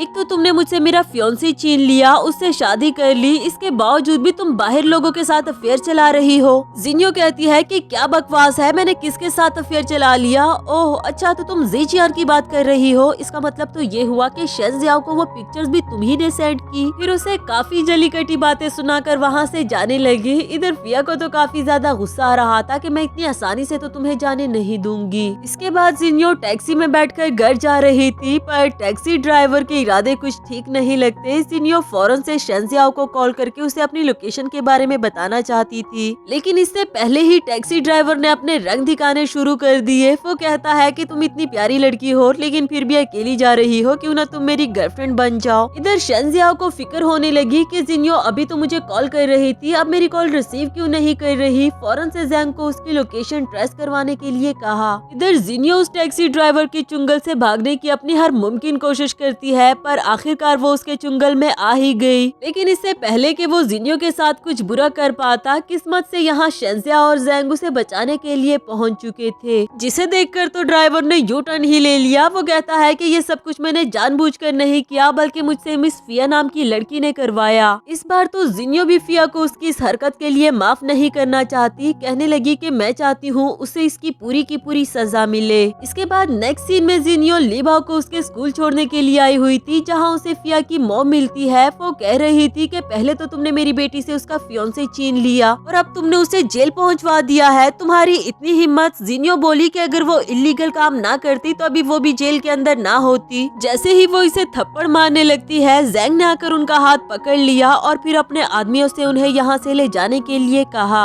जिनियो को बताया कि मुझे बॉस ने ही आपके आसपास रहकर आपको प्रोटेक्ट करने के लिए कहा, क्योंकि वो जानते थे ऐसा कुछ न कुछ जरूर होगा। जो सुनकर तो जिनियो भी काफी ज्यादा खुश हो गई। इसके बाद जिनियो हॉस्पिटल आती है उन्हीं 2 डॉक्टर से मिलने के लिए, लेकिन यहाँ उसे पता चला कि वो दोनों तो रिजाइन दे चुके। जो इसे समझ नहीं आ रहा कि ऐसे अचानक कैसे। तभी उसे डॉक्टर जाओ की कॉल आई, जो एक दफा दोबारा उसे क्लियर करना चाहता था कि तुम्हारा बच्चा मरा हुआ पैदा हुआ था, तुम चाहे जितनी भी इन्वेस्टिगेशन करवा लो इसका कोई भी फायदा नहीं। लेकिन असल में बाय लव ने उसे जीजियान और शिया को किडनैप करवाया था और डॉक्टर को उसे ये सारी बातें कहने के लिए कही। इसके बावजूद भी उसे जान से मार डाला। जीजियान और उसकी वाइफ की तो बुरी हालत हो गई थी कि यकीनन हमारे साथ भी अब कुछ ऐसा ही होने वाला है। जबकि बाय लव ने इन दोनों को वार्न कर दिया कि मैं कुछ ही दिनों में चाइना वापस आ रही हूँ, तब तक तुम दोनों में से कोई भी शेंजियाओ के सामने ना आए, वरना तो अच्छा नहीं होगा। नेक्स्ट सीन रात का दिखाया गया, जहाँ जिनियो शेंजियाओ के लेग्स का मसाज कर रही थी। साथ ही पूछने लगी कि डॉक्टर ने आपके लेग्स के बारे में क्या कहा। उसने बताया कि डॉक्टर कह रहे थे जल्दी ही आप अपने पाँव पर खड़े हो जाएंगे, और ये भी कि आपकी नर्स आपका काफी अच्छे से ख्याल रख रही है।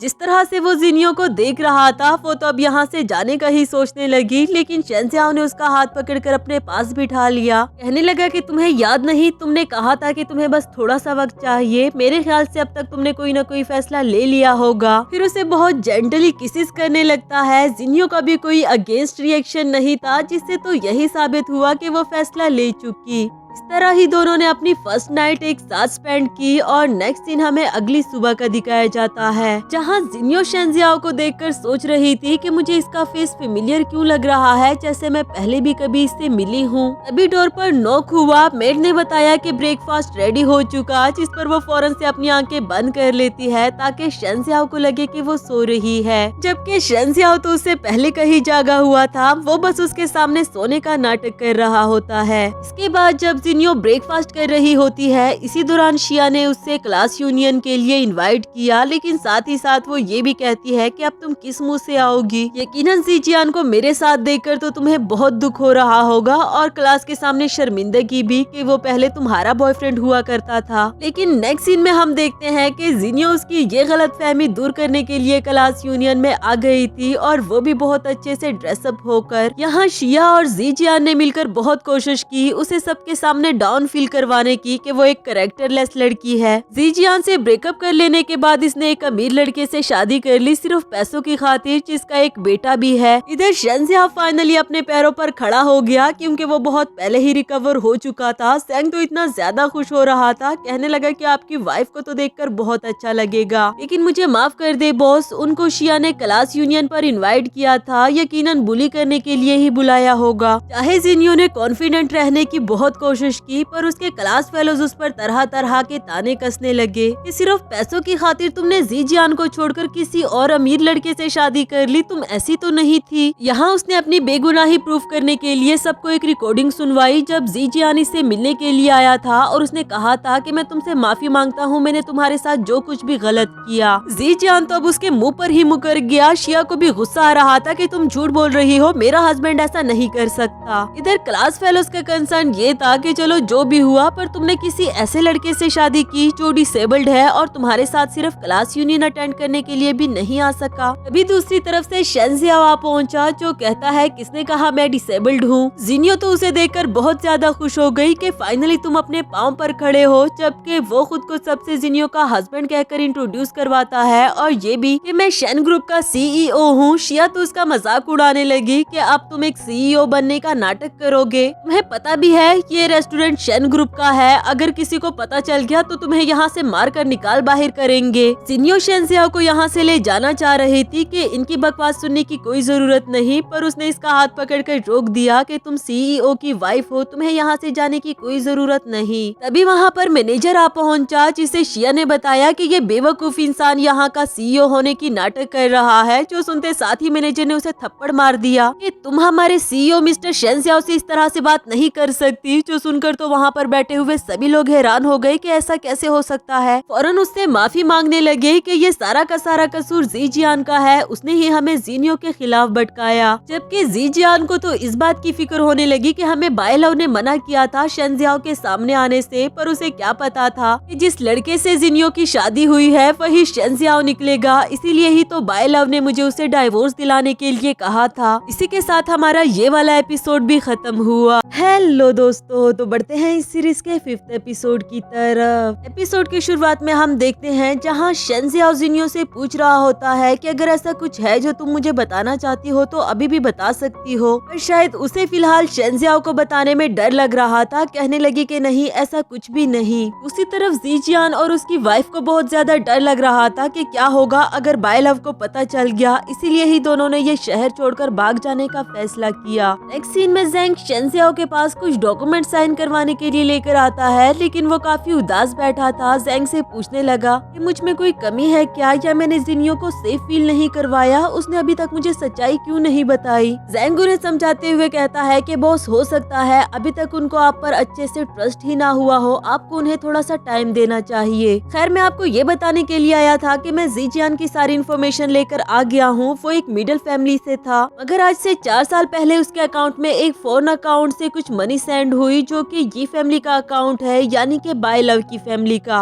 शेंजियाओ ने फौरन से उसे ये सारी इन्फॉर्मेशन पुलिस को देने के लिए कही, क्योंकि अब उसे ये माजरा थोड़ा थोड़ा समझ आ रहा था। नेक्स्ट सीन में पुलिस ज़ेजियान को गिरफ्तार करने के लिए पहुंच जाती है, ताकि वो उसकी सारी की सारी इन्वेस्टिगेशन करवा सके। न्यूज में ये बात तेजी से फैल गई। जिनियो और उसकी मॉम को भी जब पता चला तो उन्हें ज़ेजियान के लिए अच्छा ही लगता है, क्योंकि वो दोनों भी बहुत अच्छे से जानती थी कि ज़ेजियान कितना 2 नंबर इंसान था। खैर, यहाँ जिनियो को घर से कॉल आई कि ली बाओ ने खुद को रूम में बंद करके रखा हुआ है, आप प्लीज जल्दी से घर आ जाओ। कुछ ही देर में जब वो घर पहुंची तो मेड ने बताया कि ली बाओ से मिलने के लिए इसकी मॉम आई हुई है, पर वो बाहर ही नहीं आना चाहता, उसने खुद को रूम में बंद कर दिया। जिनियो रूम में जाकर उसे हौसला देती है, जबकि वो कह रहा था कि मैं इन बैड मम्मी के साथ नहीं जाना चाहता, ये फिर से मुझे टॉर्चर करेंगी। जिनियो बोली कि बेटा आप मेरे साथ बाहर चलो, जब तक मैं आपके साथ हूँ कोई भी आपको मुझसे दूर नहीं लेकर जा सकता। नेक्स्ट सीन में जिनियो उसके वॉन्ड पर मरहम लगा रही थी कि बायला उसके पास आते हुए कहती है कि बेटा मेरे साथ चलो, मैं तुम्हारी सगी माँ हूँ और तुम्हें इससे कहीं ज्यादा अच्छे से ट्रीट करूंगी। लेकिन ना तो लीबा उसके साथ जाने के लिए राजी था और ना ही जिनियो जाने दे रही थी, ये कहकर के लीबा अब मेरा बेटा है। बायला ने उसके साथ बहस करना स्टार्ट कर दी। तभी पीछे से शेंजियाओ ने आकर उसे बताया कि लीबा से तुम्हारा कोई लेना देना नहीं, तुम इस घर से अभी के अभी निकल जाओ। जिस पर उसे याद आता है कि मैं लीबा की बायोलॉजिकल मदर हूँ, मैं उसके बगैर कैसे रहूंगी, तुम लोग मेरे साथ ऐसा नहीं कर सकते। इधर जिनियो भी खड़े होकर कहने लगी कि तुम्हें तुम्हारा बेटा चाहिए ना, ठीक है हम इसे तुम्हारे साथ भेजने के लिए तैयार है, पर तुम्हें हमारे साथ एक एग्रीमेंट साइन करना होगा। अगर तुम लीबाओ को यहाँ से ले गई तो लीबाओ को शन फैमिली से कोई भी जायदाद नहीं मिलेगी। अब ये बात तो बायलाओ को बिल्कुल भी मंजूर नहीं थी, क्योंकि वो ये सब कुछ जायदाद की खातिर ही तो कर रही थी। जिसके बाद शेंजियाओ ने जबरदस्ती बायलाओ को घर से बाहर निकलवा दिया और जिनियो लीबाओ से सॉरी करने लगी कि बेटा ये सब कुछ मैंने सिर्फ आंटी को यहाँ से भगाने के लिए कहा। शेंजियाओ जानता था कि बायलाओ दोबारा भी ऐसी कोई न कोई हरकत जरूर करेगी, इसलिए वो उसके घर पहुँच जाता है। उसके सामने उसकी कुछ पिक्चर्स रखता है जहाँ बायलाओ दूसरे लड़कों के साथ अफेयर चला रही थी। कहने लगा कि मैं जानता हूँ तुम्हें लीबाओ में कोई भी इंटरेस्ट नहीं, इसलिए बेहतर होगा कि उससे दूर रहना। यहाँ एक दफा दोबारा से बायलाओ उस पर अपनी अदाओं का जादू चलाने की कोशिश करती है, जबकि शेंजियाओ ने उसे अपने पास तक आने नहीं दिया और ये कहते हुए चला गया कि तुम जो मर्जी कर लो, तुम कभी भी जिनियो की तरह लड़की नहीं बन सकती। नेक्स्ट सीन में जिनियो बुक रीडिंग कर रही होती है। शेंजियाओ उसके पास आकर बहुत ही प्यार से किस करता है, कहने लगा कि तुम थोड़ी देर के लिए आराम कर लो, मैं जल्दी से बात लेकर आता हूँ, फिर हम दोनों ही एक साथ में लीबाओ को उसके स्कूल लेने जाएंगे। जिनियो को उसका ये एक्ट काफी अच्छा लगा। वो दिल ही दिल में सोच रही थी कि क्या शेंजियाओ मुझे पसंद करने लगा है। नेक्स्ट सीन में बायला लीबाओ से मिलने के लिए उसके स्कूल गई थी और उसे मैनिपुलेट करने की कोशिश करती है कि जब जिनियो का अपना बेबी आ जाएगा तो वो तुम्हें बिल्कुल भी प्यार नहीं करेगी। अगर तुम चाहते हो कि वो हमेशा तुम्हें ही प्यार करे तो किसी भी तरह करके उसे ये मेडिसिन खिला दो ताकि उसका कोई भी बेबी ना आए।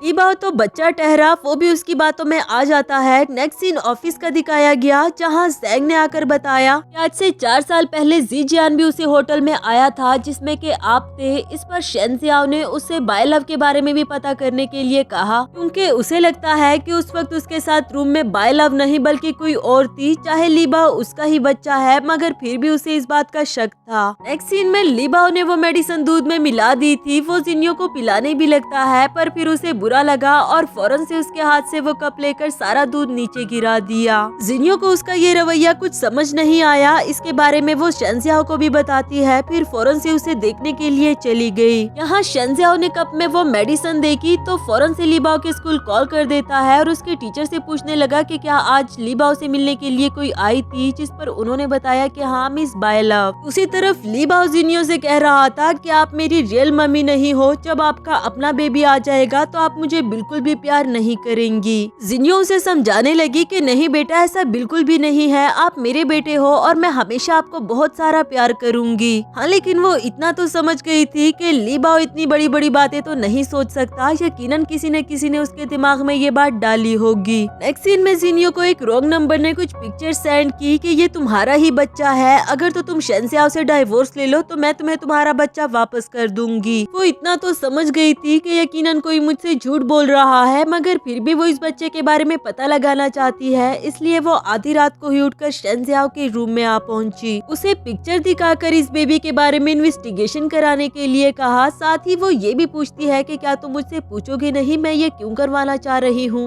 शेंजियाओ बोला कि बिल्कुल भी नहीं, जब तक तुम खुद मुझे बताने के लिए रेडी ना हो जाओ मैं कुछ भी नहीं पूछूंगा। फिर उसे हक करके समझाने लगा कि मैं तुम्हारा हस्बैंड हूँ, तुम्हारा कंट्रोलर तो नहीं ना, इसलिए तुम बेफिक्र हो जाओ, मैं कुछ भी ऐसा सवाल नहीं करूंगा। नेक्स्ट सीन में ज़ेंग उस मेडिसिन की रिपोर्ट लेकर आता है जो कि बायलव ने लिबाओ को दी थी जिनियो को पिलाने के लिए। तो उसे काफी ज्यादा गुस्सा आ रहा था कि बायलव की ये हिम्मत, वो जिनियो को ऐसी मेडिसिन खिलाना चाह रही थी। लेकिन उसने ज़ेंग को मना कर दिया कि इस बारे में जिनियो को कुछ भी पता ना चले, वरना तो वो खामखा में डर जाएगी। खैर तुम इस बच्चे की इन्वेस्टिगेशन करवाओ कि ये कौन है, और हाँ रुको मैं एक अकाउंट नंबर देता हूँ, इसको भी देख लेना। असल में ये अकाउंट नंबर शेंजियाओ ने तभी ले लिया था, चाहे वो जिनियो से पूछकर उसकी हेल्प नहीं कर सकता मगर पीठ पीछे तो कर ही सकता है। नेक्स्ट सीन में लिबाओ स्कूल स्टेयर से गिर गया था तो उसे हॉस्पिटल लाया गया होता है। लेकिन जब शेंजियाओ और जिनियो उसके पास पहुँचे तो वो जिनियो से बिल्कुल भी अच्छे से बात नहीं करता कि डैडी भी आपसे प्यार करने लगे हैं, कोई भी मुझसे प्यार नहीं करता। यहाँ तो जिनियो को ऐसा लग रहा था जैसे वो आहिस्ता आहिस्ता लिबाओ को खो देगी। इवन कि उसे रात को भी नींद नहीं आ रही थी कि लिबाओ उससे इतनी नफरत क्यों करने लगा है और वो उसके दिल में ये सारी बातें कैसे बाहर निकालेंगी। फौरन से उठकर उसके रूम में आती है जहाँ शेंजियाओ पहले से ही बैठा हुआ था। उसे कहने लगा कि मैं हूँ यहाँ लिबाओ के पास, तुम चाहो तो अपने रूम में आराम करो। मगर वो बोली कि नहीं मैं यहाँ इसके पास ही रहना चाहती हूँ। शेंजियाओ अपने पास से डॉक्यूमेंट्स निकाल कर उससे कहता है कि ये उस बच्चे की सारी इन्फॉर्मेशन। इन पेपर्स को देखकर जिनियो काफी ज्यादा इमोशनल हो गई। आखिरकार वो शेंजियाओ को भी सारी सच्चाई बता देती है कि आज से 4 साल पहले उसने एक बच्चे को जन्म दिया था। मुझे हमेशा यही लगता रहा कि शायद वो मर चुका, लेकिन कुछ दिन पहले मुझे किसी ने ये पिक्चर सेंड की तो मुझे लगा कि शायद वो अभी भी जिंदा हो। शेंजियाओ बहुत प्यार से उसकी सारी बातें सुनता रहा, फिर कहने लगा कि पगली तुम रो क्यों रही हो, तुम्हारे पास मैं और लिबाओ है ना, तुम्हें नहीं लगता कि हम हैप्पी फैमिली होंगे। वो बोली मगर लिबाओ मुझसे नफरत करने लगा है, क्या वो दोबारा मुझे मम्मी कहेगा। शेंजियाओ कहता है कि क्यों नहीं, बस लिबाओ थोड़ा सा डर गया है, उसे थोड़ा सा टाइम दो। नेक्स्ट सीन ऑफिस का दिखाया गया जहाँ बेचारा ज़ेंग डरते डरते हुए बता रहा था कि वो नंबर मिस बायलव का है, क्योंकि वो जानता था कि बॉस को कितना ज्यादा गुस्सा आ जाएगा। शेंजियाओ ने उसे मजीद भी बताने के लिए कहा, जिस पर वो कहता है कि ये नंबर आज से 4 साल पहले रजिस्टर करवाया गया था और इसी नंबर से ज़ीजियान को भी कांटेक्ट किया गया। ज़ेंग के जाने के बाद शेंजियाओ को बायलव की कॉल आती है। वो यही कह रही थी कि मैं लिबाओ से मिलना चाहती हूँ, मुझे उसकी बहुत याद आ रही है, और ये कहता है कि तुम मुझे अपना एड्रेस दो, मैं लिबाओ को लेकर वहाँ पर आ जाता हूँ। इसके बाद नेक्स्ट सीन में शेंजियाओ उसके बताए हुए एड्रेस पर पहुँच आया था और उस नंबर के डॉक्यूमेंट दिखाकर पूछने लगा कि ये तुम्हारा ही नंबर है ना, तुम ज़ीजियान को कैसे जानती हो। बायलव अनजान बनने की कोशिश करते हुए कहती है कि ये मेरा ही नंबर है तो इसमें बड़ी क्या बात, और कौन ज़ीजियान, मैं किसी ज़ीजियान को नहीं जानती। शेंजियाओ बोला कि झूठ मत बोलो, तो फिर तुम जिनियो को उस बच्चे की पिक्चर्स क्यों सेंड कर रही थी। यहाँ तो उसने अच्छा खासा यू टर्न ले लिया कि मैंने जिनियो के बारे में सुना था कि वो अपना बच्चा खो चुकी है, मैं तो बस उसकी हेल्प करना चाह रही थी, इसमें बुरी क्या बात। बातों ही बातों में दोबारा से उसके करीब जाने की कोशिश करती है क्योंकि बेचारी अपनी आदत से मजबूर थी ना। जबकि शेंजियाओ उससे आखिरी सवाल पूछते हुए कहता है कि आज से 4 साल पहले मेरे साथ उस रूम में कौन था, मुझसे झूठ मत बोलना, क्या वो तुम ही थी। बायलव तो अपनी बात से जरा भी नहीं पी रही, वो कहती है कि हाँ मैं ही थी, वरना तो लिबाओ कैसे आया, तुम इस सच्चाई को नहीं झुटला सकते। इसके बाद यहाँ से वापस जाते हुए ज़ेंग शेंजियाओ से पूछ रहा था कि क्या आपको नहीं लगता कि मैं जिनियो और लिबाओ एक दूसरे से बहुत मिलते जुलते हैं। तो वो बोला कि हाँ मैंने उन दोनों का सैंपल पहले ही पैटर्निटी टेस्ट के लिए भिजवा दिया है, क्योंकि इस बात का अंदाजा मुझे भी हो चुका कि उस वक्त रात में मेरे साथ बायलव नहीं थी। नेक्स्ट सीन में जिनियो लिबाओ को ब्रेकफास्ट करवा रही थी, जबकि यहाँ शेंजियाओ इन दोनों को देखता ही रहा और दिल ही दिल में सोच रहा होता है कि ये दोनों एक दूसरे से कितना मिलते जुलते हैं। इसी दौरान जिनियो को हॉस्पिटल से कॉल आई, उसे एक बुरी खबर मिलती है कि तुम्हारी मॉम का एक्सीडेंट हो गया। नेक्स्ट सीन में जब ये दोनों हॉस्पिटल पहुंचे तो मॉम को आईसीयू में रखा गया था क्योंकि उनकी सर्जरी हो रही होती है। जिनियो इस बात से काफी ज्यादा इमोशनल हो गई थी। वो कहती है कि मुझे तो लगा था कि मॉम अब जल्दी से ठीक हो जाएंगी, लेकिन पता नहीं ऊपर वाले ने उनकी किस्मत में क्या लिखा है। शेंजियाओ भी उसके पास बैठकर उसे हौसला दे रहा था कि तुम फिक्र नहीं करो, जल्दी ही सब कुछ ठीक हो जाएगा। नेक्स्ट सीन में शेंजियाओ ज़ेंग से कहता है कि मॉम का एक्सीडेंट हो जाना कोई नेचुरल बात नहीं लग रही, वरना तो वो किसी ऐसी जगह में जाती ही क्यों। इसलिए जैंग को उस ड्राइवर के बारे में पता लगाने के लिए कहा ताकि पता तो चले कि असल माजरा क्या था। यहाँ मॉम को अभी तक भी होश नहीं आया। जिन्यो काफी टाइम से उनके पास बैठकर उनका ख्याल रखती रही, उसने कुछ खाया भी नहीं था। तो शेंजिया उसे अपने हाथों से खिलाने लगा और उसे हौसला देते हुए कहता है कि तुम फिक्र मत करो, मॉम को जल्दी ही होश आ जाएगा। दूसरी तरफ हम देखते हैं कि ये सब कुछ बाय लव ने करवाया था। वो तो जिन्यो की मॉम को मार डाल देना चाहती थी, लेकिन वो अभी भी जिंदा है, इस बात से उसे काफी ज्यादा गुस्सा आ रहा था। नेक्स्ट सीन में शेंजिया ने जो पैटर्निटी टेस्ट कराने के लिए कहा था उसकी रिपोर्ट आ चुकी। इससे साबित होता है कि ली बाओ जिन्यो का ही बच्चा है, जिससे तो वो काफी ज्यादा खुश हो रहा था। मगर अब पॉइंट की बात ये थी कि जब बाय लव का टेस्ट कराया गया तब भी पॉजिटिव रिपोर्ट क्यों आई थी। इसलिए उसने जैंग से कहा कि जब तक हमें पूरी बात पता ना चल जाए इस बारे में किसी को भी पता लगना नहीं चाहिए। इसके बाद नेक्स्ट सीन में मॉम को होश आ चुका था। उन्होंने जिन्यो को पूरी बात बताई कि मैं तो बस वॉक करने के लिए बाहर गई थी, लेकिन अचानक से किसी ने मुझे धक्का दे दिया और मैं गाड़ी के सामने आ गई। इसी दौरान जिन्यो को कुछ पिक्चर्स रिसीव हुई जहां शेंजियाओ बाय लव के साथ था। उसे कहा गया कि ये दोनों दोबारा से अपना रिलेशनशिप स्टार्ट कर रहे हैं, अब यकीनन तुम्हें शेंजियाओ छोड़ देगा। ये सुनकर उसे बुरा तो काफी ज्यादा लगा, मगर वो फिर भी शेंजियाओ को इस बारे में कुछ नहीं बताती। नेक्स्ट सीन में वो घर आ गई थी जहाँ लीबा उसे देखकर काफी ज्यादा खुश हो गया। वो कहता है कि मम्मी मैं आपको बहुत ज्यादा मिस कर रहा था, प्लीज आप दोबारा मुझे अकेले छोड़ के मत जाओ ना, मैं भी आपके साथ ग्रैंडमा के साथ रहना चाहता हूँ। तो जिन्यो भी उसे अपने साथ हॉस्पिटल ले आई थी और मॉम के वार्ड में वो भी इनके साथ ही रहने लगा। मॉम जब जब लीबा को देखती तो उन्हें जिन्यो का बचपन ही याद आता रहा। वो जिन्यो से भी यही कह रही थी कि ये बिल्कुल तुम्हारी तरह लगता है। अब जब मॉम इतना कह रही थी तो जिन्यो ने उसका सैंपल ले लिया, क्योंकि वो पता लगाना चाहती है कि क्या वाकई में ही लीबा मेरा बच्चा है या नहीं। इसके बाद नेक्स्ट सीन में जिन्यो शेंजियाओ के पास कॉफी लेकर आती है, लेकिन तभी उसने इसे कॉल पर बात करते हुए सुना, जिससे उसे ऐसे लग रहा था जैसे वो बाय लव से बात कर रहा हो। अब तो उसे सच में ही ऐसा लगने लगा कि शायद ये दोनों दोबारा से अपना रिलेशनशिप स्टार्ट करने वाले हैं, क्योंकि शेंजियाओ बिजी रहने लगा था। वो जिन्यो को ज्यादा टाइम भी नहीं दे पाता, ना ही उसकी कॉल टाइम पर पिक करता है। तो फिर जिन्यो को भी ऐसा लगना तो बनता ही था। इसी के साथ हमारा ये वाला एपिसोड भी खत्म हुआ।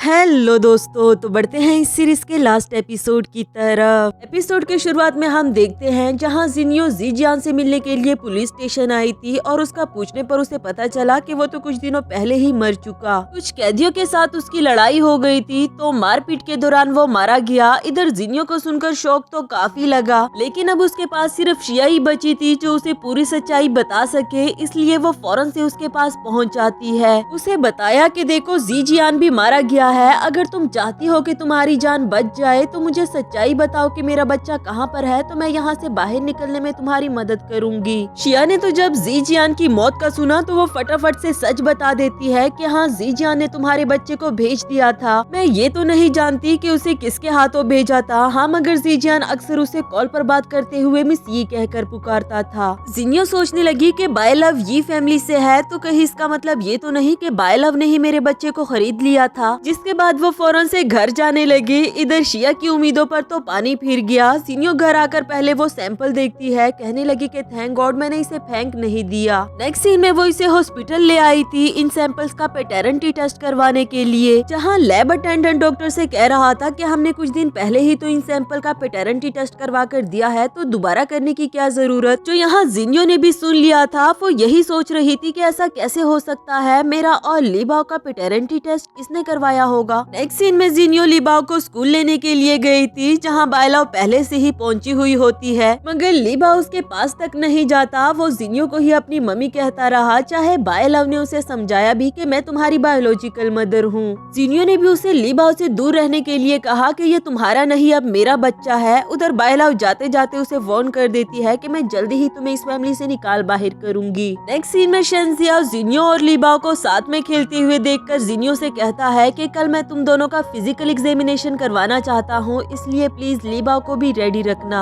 जिन्यो ने कोई खास जवाब नहीं दिया। दिल ही दिल में उसे गुस्सा आ रहा था कि मैं इनसे बात नहीं कर रही और इसने इस बात को नोटिस तक नहीं किया। यकीनन सब मर्द ऐसे ही होते हैं, बस सिर्फ प्यार का दावा करना आता है। नेक्स्ट सीन हॉस्पिटल का दिखाया गया, जहाँ इन दोनों का फिजिकल एग्जामिनेशन हो गया था और इसकी रिपोर्ट आने में 1 वीक लगेगा। तो जिन्यो बोली कि मैं खुद ही रिपोर्ट लेने के लिए आ जाऊंगी। इसके बाद वापस जाते हुए गाड़ी में शेंजियाओ जिन्यो से पूछने लगा कि क्या कुछ ऐसा है जो बात तुम्हें परेशान कर रही है, पर वो बोली कि नहीं ऐसा कुछ भी नहीं। तभी उसे बाय लव की कॉल आई जो अपनी तरफ से तो वो छुपा देता है, मगर इधर जिन्यो ने देख लिया था। इन दोनों को घर पहुंचाने पर शेंजियाओ अब बाय लव से मिलने के लिए जा रहा था, मगर वो जिन्यो से कहता है कि मैं किसी जरूरी काम से जा रहा हूँ, मुझे घर वापस आने में देर हो जाएगी। जिन्यो तो अच्छे से जानती थी कि वो कहाँ जा रहा है, इसे काफी बुरा भी लगता है। नेक्स्ट सीन में शेंजियाओ को बाय लव के साथ दिखाया गया, जहाँ वो इसकी मिन्नतें कर रही थी कि प्लीज मुझे मेरे बेटे को लौटा दो, मैं उसके बगैर नहीं रह सकती। शेंजियाओ बोला कि क्या तुम अभी भी अपना ये नाटक करना बंद नहीं करोगी? मैंने जिन्यो और लीबाओ का पैटर्निटी टेस्ट करवाया था, जिससे मैं सब कुछ सच जान चुका और तुम्हारा ये सच जल्दी ही सबके सामने ले आऊंगा। लेकिन जब वो वहाँ से जाने लगा तब अचानक से उसका सर चकराया और वहीं पर गिरकर बेहोश हो जाता है, क्योंकि बाय लव ने पानी के गिलास में ड्रग मिला दिया था ताकि वो इसके साथ कुछ पिक्चर्स बनवा सके और फिर इसे जिन्यो को सेंड कर दे। इधर जिन्यो अर्जेंट बेस पर अपना एग्जामिनेशन रिपोर्ट लेने के लिए गई थी, जिस पर उसे पता चला कि लीबाओ तो बिल्कुल फिट फाट है, मगर आपकी रिपोर्ट से हमें पता चला कि आप प्रेग्नेंट हैं। ये खुशखबरी वो सबसे पहले शेंजियाओ को बताना चाहती थी, मगर ना तो वो अभी तक घर आया है और ना ही उसका फोन कॉल मिल रहा था। इवन के आधी रात तक जिन्यो उसके वापस आने का वेट करती रही, पर जब वो वापस नहीं आया तो जिन्यो को काफी ज्यादा गुस्सा आने लगा। नेक्स्ट सीन अगली सुबह का दिखाया गया, जहाँ जिन्यो दोबारा से गायनेकोलॉजिस्ट के पास आई थी और जब शेंजियाओ को पता चला तो वो उसे रिसीव करने के लिए आ पहुंचा, मगर जिन्यो उसके साथ नहीं जाती। वो खुद ही टैक्सी करवा कर घर जाने लगी, साथ ही साथ वो रो भी रही होती है। शेंजियाओ को समझ नहीं आती कि आखिर उसने ऐसा क्यों किया। इधर जिन्यो घर में आकर वो रिपोर्ट भी पाड़ देती है। जब शेंजियाओ ने उसके पास आकर पूछा तो उसने उसकी पिक्चर दिखा दी कि तुम कल सारी रात बाय लव के साथ थे, अगर तुम्हें दोबारा उसके साथ रिलेशनशिप में ही आना था तो मुझसे शादी ही क्यों की। शेंजियाओ से समझाने लगा कि नहीं ऐसा बिल्कुल भी नहीं, असल में मुझे इस बात का शक हो गया था कि बाय लव लीबाओ की बायोलॉजिकल मदर नहीं, तो मैंने पैटर्निटी टेस्ट करवाया, इसीलिए ही मैं उससे मिलने के लिए गया था, मगर उसने मेरे गिलास में ड्रग मिला दिया। वो तो अच्छा हुआ कि ज़ैंग टाइम पर पहुंच आया और हमारे बीच में ऐसा कुछ भी नहीं हुआ। मुझे माफ कर दो कि मैं एक चीज तुम्हें पहले से क्लियर नहीं कर पाया। फिर उसे वो टेस्ट रिपोर्ट दिखाता है और बताया कि तुम ही लीबाओ की बायोलॉजिकल मदर हो। ये सुनकर तो जिन्यो खुश होने के साथ साथ बहुत ही ज्यादा इमोशनल हो गई थी। बताया कि मुझे जीजियान की वाइफ शिया ने बताया था मेरे बच्चे को किसी मिस ये नाम लड़की के हाथों भेजा गया था, इसलिए मैं लीबाओ के साथ अपना पैटर्निटी टेस्ट करवाना चाहती थी। शेंजियाओ बोला कि बाय लव से बाकी सब कुछ कैसे निकलवाना है ये तुम मुझ पर छोड़ दो, और आई प्रॉमिस कि मैंने ऐसा कुछ भी नहीं किया कि मुझे तुमसे उसके लिए माफी मांगनी पड़े। इधर जिन्यो बोली कि ज्यादा खुश मत हो, इस बार मैं सिर्फ लीबाओ की खातिर तुमसे डाइवोर्स नहीं ले रही, खबरदार अगर तुम दोबारा बाय लव से मिलने गए तो। शेंजियाओ समझ गया था कि जिन्यो ने उसे माफ कर दिया है, इसलिए उसे एक स्वीट सा किस करने लगा। नेक्स्ट सीन ऑफिस का दिखाया गया, जहां शेंजियाओ ने ये फैमिली के साथ अपनी सारी कोऑपरेशन कैंसिल करवा दी थी और ज़ैंग को पता लगाने के लिए कहता है कि कल जिन्यो को उसकी और बाय लव की पिक्चर किसने सेंड की, यानी कि बाय लव के साथ कोई और भी मिला हुआ है। इसके बाद वो अपनी वाइफ के पास कुछ टाइम स्पेंड करने के लिए आता है, मगर जिन्यो उसे अपने ज्यादा करीब आने नहीं दे रही थी और दिल ही दिल में सोचती है कि क्या मुझे इसे अभी अपनी प्रेगनेंसी के बारे में बता देना चाहिए या नहीं। इस बारे में तो वो उसे नहीं बता पाती, मगर इससे किस करके फौरन से ब्लैंकेट ओढ़ देती है, ये कहकर के मुझे नींद आ रही है, आप मुझे आराम से सोने दो। नेक्स्ट सीन में मिस्टर ये काफी उदास चेहरे के साथ घर आते हैं और अपनी वाइफ को बताया कि शेंजियाओ ने हमारे साथ सारी कोऑपरेशन कैंसिल कर दी और तो हमने ऐसा कुछ भी नहीं किया, लेकिन यकीनन बाय लव ने ही उसे ऑफेंड किया होगा, तुम फौरन से उसे कॉल करके घर बुलाओ। फिर थोड़ी ही देर में जब बाय लव घर पहुंची और डैड ने उसे पूछा कि तुमने ऐसा क्या कर दिया है कि शेंजियाओ ने हमारे साथ सारी कोऑपरेशन कैंसिल कर दी, तो वो ऐसा दिखा रही थी जैसे मैंने तो कुछ भी नहीं किया, बल्कि मैं तो शेंजियाओ से मिली तक नहीं, लेकिन दिल ही दिल में उसे गुस्सा आ रहा था कि ये सब कुछ जिन्यो की वजह से हुआ। दूसरी तरफ शेंजियाओ ने उस फोटोग्राफर को ढूंढ लिया था जिसने पिक्चर जिन्यो को सेंड करने के साथ साथ पोस्ट भी कर दी थी। उसने बताया कि ये सब कुछ करने के लिए मुझे पैसे दिए गए थे, वो भी किसी हीरो नाम के लड़के ने। साथ ही हम एक नए कैरेक्टर हीरो को देखते हैं जो बाय लव का बॉयफ्रेंड था और इन सब में उसकी हेल्प करता था। नेक्स्ट सीन अगली सुबह का दिखाया गया जहाँ जिन्यो गायनेकोलॉजिस्ट के पास आई थी तो बायलव ने भी उसे देख लिया और पूछने लगी कि क्या तुम शन फैमिली को एक नया वारिस देने वाली हो या फिर उसे लीबाओ की कंपटीशन में लेकर आना चाहती हो ताकि सारी जायदाद लीबाओ को ना मिले, आखिर वो तुम्हारा बायोलॉजिकल बेटा नहीं ना। जिन्यो बोली कि अपनी गंदी सोच अपने पास संभाल कर रखो, दिल ही दिल में तो तुम भी अच्छे से जानती हो कि लीबाओ किसका बच्चा है और वैसे भी मैं पेटेरेंटी रिपोर्ट देख चुकी। जो सुनकर जिन्यो तो चली गई। इधर बायलव को काफी ज्यादा गुस्सा आ रहा था। जीरो को कॉल करके कहने लगी कि मैं चाहती हूँ जिन्यो को जान से मार डालो। इसके बाद नेक्स्ट सीन में मिस्टर यी को पता चल गया था कि उनकी बेटी ने क्या क्या कारनामे किए हैं और क्यों शेंजियाओ ने हमारे साथ सारी कोऑपरेशन कैंसिल कर दी। इसलिए वो बायलव पर चिल्लाते हुए कह रहा था कि तुमने जो कुछ भी किया है इस सब के लिए तुम्हें शेंजियाओ से माफी मांगनी होगी, वरना तो मैं तुम्हें घर से बाहर निकाल दूंगा। अगले ही सीन में वो इसे शेंजियाओ के घर माफी मांगने के लिए ले आया था, जहाँ शेंजियाओ उसे ये बात भी बता देता है कि असल में लीबाओ इसका बायोलॉजिकल बेटा नहीं, इसने झूठ बोला था। अब तो मिस्टर यी को बायलव पर और भी ज्यादा गुस्सा आ रहा था। कहने लगा कि फौरन इनसे माफी मांगो। चाहे वो चाहती तो नहीं थी माफी मांगना, लेकिन फिर भी माफी मांगने की एक्टिंग करने लगी। जिन्यो बोली कि लीबाओ मेरा ही बायोलॉजिकल बेटा है, अगर दोबारा कभी तुमने उसे कोई नुकसान पहुंचाने की कोशिश की तो मुझसे बुरा कोई भी नहीं होगा। जबकि शेंजियाओ मिस्टर यी से कहने लगा कि अगर आपने अपनी बेटी को अच्छे से संभाल लिया और मुझे दोबारा कोई शिकायत ना मिली तो हो सकता है कि मैं दोबारा से हमारे कोऑपरेशन के बारे में सोचूं। अब आप लोग जा सकते हैं। उनके जाते ही यहाँ लीबाओ बाहर आता है, जो कि चुपके से सारी बातें सुन रहा था। कहने लगा कि मम्मी मैंने सब कुछ सुन लिया है, आप ही मेरी बायोलॉजिकल मदर है ना। जिन्यो ने भी उसे बहुत प्यार से हक कर दिया। शेंजियाओ से कहने लगी कि क्या तुम्हें नहीं लगता कि बायलव दोबारा भी कोई मुसीबत खड़ी करेगी।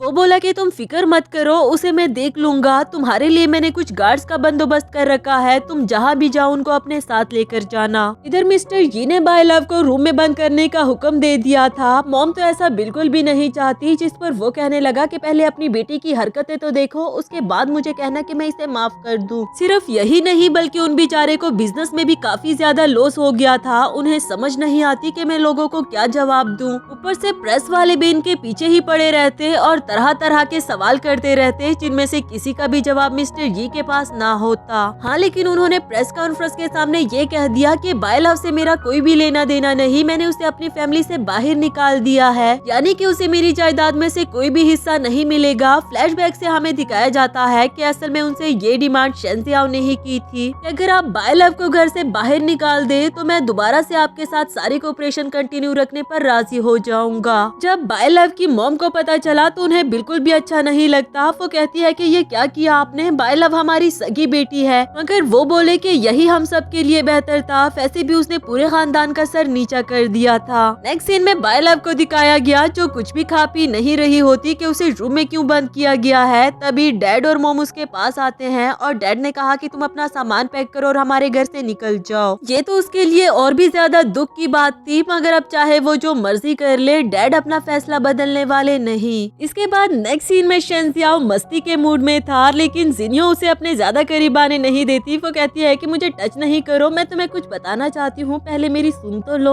और फिर उसे बता देती है कि मैं प्रेग्नेंट हूँ, मुझे अपने फिजिकल एग्जामिनेशन से ही पता चला। शेंजियाओ तो सुनकर काफी ज्यादा खुश हो गया कि तुमने मुझे इस बारे में पहले क्यों नहीं बताया। और जिन्यो बोली कि तुमने मुझे बताने का मौका भी दिया जब तुम उस बायलव के पास चले गए थे। इस पर शेंजियाओ ने उससे प्रॉमिस किया कि आइंदा इस तरह कुछ भी नहीं होगा। लेकिन अब जिन्यो को एक ही बात की फिक्र थी कि पता नहीं लीबाओ को कैसा लगेगा। तो शेंजियाओ उसे समझाते हुए बोला कि पगली उसे अच्छा क्यों नहीं लगेगा, आखिर खेलने के लिए उसे एक और मेट मिल जाएगा। नेक्स्ट सीन में बायलव को हीरो के साथ दिखाया गया, मगर वो अभी भी बाज नहीं आई और चाहती है कि किसी तरह जिन्यो को अच्छे से सबक सिखाऊं। हीरो बोला कि तुम फिक्र नहीं करो, मैं हूँ ना, मैं तुम्हारे लिए उसे अच्छा सा सबक जरूर सिखाऊंगा। दूसरी तरफ फाइनली शेंजियाओ ने उस आदमी को भी ढूंढ लिया जिसने जिन्यो की मॉम को धक्का देकर उनका एक्सीडेंट करवाया था। उसने बताया कि ये सब कुछ उसे किसी हीरो नाम के लड़के ने करवाया था, जिस पर शेंजियाओ समझ गया कि वो भी बायलव के साथ मिला हुआ है। खैर उसने ज़ैंग से इस आदमी को इसके अंजाम तक पहुंचाने के लिए कहा, यानी कि पुलिस स्टेशन। तो ज़ैंग ने भी बिल्कुल ऐसा ही किया। नेक्स्ट सीन में जब शेंजियाओ ने जिन्यो को बताया कि मैंने उस आदमी को पकड़ लिया है, तो वो काफी ज्यादा खुश हो रही थी। वो शेंजियाओ पर प्राउड फील करती है क्योंकि वो तो इस मामले को भूल ही चुकी थी, मगर शेंजियाओ ने सीक्रेटली इस बारे में इन्वेस्टिगेशन करवाई। हीरो को भी जब पता चला कि उसका आदमी पकड़ा गया है तो उसे काफी ज्यादा गुस्सा आ रहा था और अब वो कोई बड़ा सा स्टेप उठाने के बारे में सोचता है। अगली सुबह हम देखते हैं कि कुछ किडनैपर्स ने जिनियो को किडनैप कर लिया था और ये सब कुछ हुआ कैसे, ये हमें फ्लैशबैक के सीन से दिखाया गया। जब वो हॉस्पिटल गई थी और वॉशरूम जाने लगी तो उसने गार्ड्स को बाहर वेट करने के लिए कहा और इसी दौरान उसे किडनैप कर लिया गया। बाय लव तो अब उस पर अपना सारा गुस्सा उतारना चाहती थी कि अब तुम यहाँ से जिंदा नहीं जाओगी, अगर शेंजियाओ मुझे नहीं मिला तो वो तुम्हें भी नहीं मिलेगा। यहाँ शेंजियाओ मीटिंग में बैठा हुआ था। जैसे ही ज़ैंग को खबर मिली तो उसने शेंजियाओ को भी बता दिया और उसने फौरन से मीटिंग कैंसिल करवा दी, उसे ढूंढने के लिए निकल पड़ा। इधर बाय लव तो जिनियो को मार डालना चाहती थी, मगर हीरो बोला कि ये लड़की अभी भी हमारे काम की है, क्यों ना हम इसके बदले बहुत सारे पैसे मांग ले, फिर वो ऐसा ही करता है। दूसरी तरफ शेंजियाओ को काफी ज्यादा गुस्सा आ रहा था कि अभी तक जिनियो का कुछ अता पता नहीं चला और ना ही किडनैपर्स ने कोई कॉल की। तभी ज़ैंग ने बताया कि किडनैपर्स को 200 मिलियन युवान चाहिए। शेंजियाओ ने तो कुछ भी नहीं सोचा, फौरन से पैसे निकलवाने के लिए कहा कि हम अभी ही जिनियो को लेने जा रहे हैं। इधर हीरो ने आग पर से कुछ केमिकल गिरा दिया था कि यहाँ कुछ देर के बाद आग लग जाएगी, हम तो पैसे लेकर यहाँ से निकल जाएंगे। तब तक शेंजियाओ भी पैसे लेकर यहाँ पर पहुँच आया। कहता है कि तुम लोगों के पैसे गाड़ी में पड़े हुए हैं, वो ले लो और जिनियो को मेरे हवाले कर दो। वो लोग भी बिल्कुल ऐसा ही करते हैं। जैसे ही शेंजियाओ जिनियो के पास पहुंचा और उसे उठाने लगता है, तभी वहाँ पर एक जोरों का धमाका हुआ। नेक्स्ट सीन हमें एक दिन बाद का दिखाया गया, जहाँ जिनियो को होश आता है तो वो अपने बच्चे और शेंजियाओ के बारे में पूछ रही थी। मॉम ने उसे बताया कि तुम्हारा बच्चा सही सलामत है, बस शेंजियाओ को अभी तक होश नहीं आया। जो सुनकर वो रोने लगी, कहती है कि मैं अभी उसे देखना चाहती हूँ। जिसके बाद मॉम उसे व्हीलचेयर पर बिठाकर शेंजियाओ के वार्ड की तरफ ले जाती है। जब उसने उसकी हालत देखी तो रोने लगी कि ये सब मेरी गलती है, मैंने ही एहतियात नहीं किया। नेक्स्ट सीन कुछ दिनों के बाद का दिखाया गया। शेंजियाओ भी अब काफी बेटर था, जिनियो उसका ख्याल रखती है। वो ज़ैंग से पूछने लगा कि बाय लव और हीरो का क्या हुआ, जिस पर ज़ैंग ने बताया कि वो दोनों जब एयरपोर्ट से जाने ही वाले थे तो तभी पुलिस ने उनको पकड़ लिया था। इसके बाद जिनियो और शेंजियाओ एक हैप्पी कपल की तरह रहने लगे, जहाँ एक दफा दोबारा से शेंजियाओ उसे शादी के लिए प्रपोज कर देता है, ये कहकर कि मैं तुमसे दोबारा से शादी करना चाहता हूँ ताकि मैं तुम्हें इस दुनिया की सबसे हैप्पीएस्ट गर्ल फील करवा सकूं। जिनियो को तो हाँ करने के लिए सोचने की भी जरूरत नहीं थी। नेक्स्ट सीन हमें इनकी वेडिंग डे का दिखाया गया, जहाँ सर्वेंट ने बताया कि मैडम तो वेडिंग ड्रेस में बहुत ही ज्यादा प्यारी लग रही है। यहाँ शेंजियाओ तो बेचैन था कि वो कब उसे देख पाएगा। तभी जिनियो एक प्यारी सी ब्राइड बनकर उसके सामने आती है। शेंजियाओ भी उसके पास चला गया उसे देखने के लिए और इसी प्यारी सी मोमेंट के साथ हमारी इस सीरीज की भी हैप्पी एंडिंग हुई।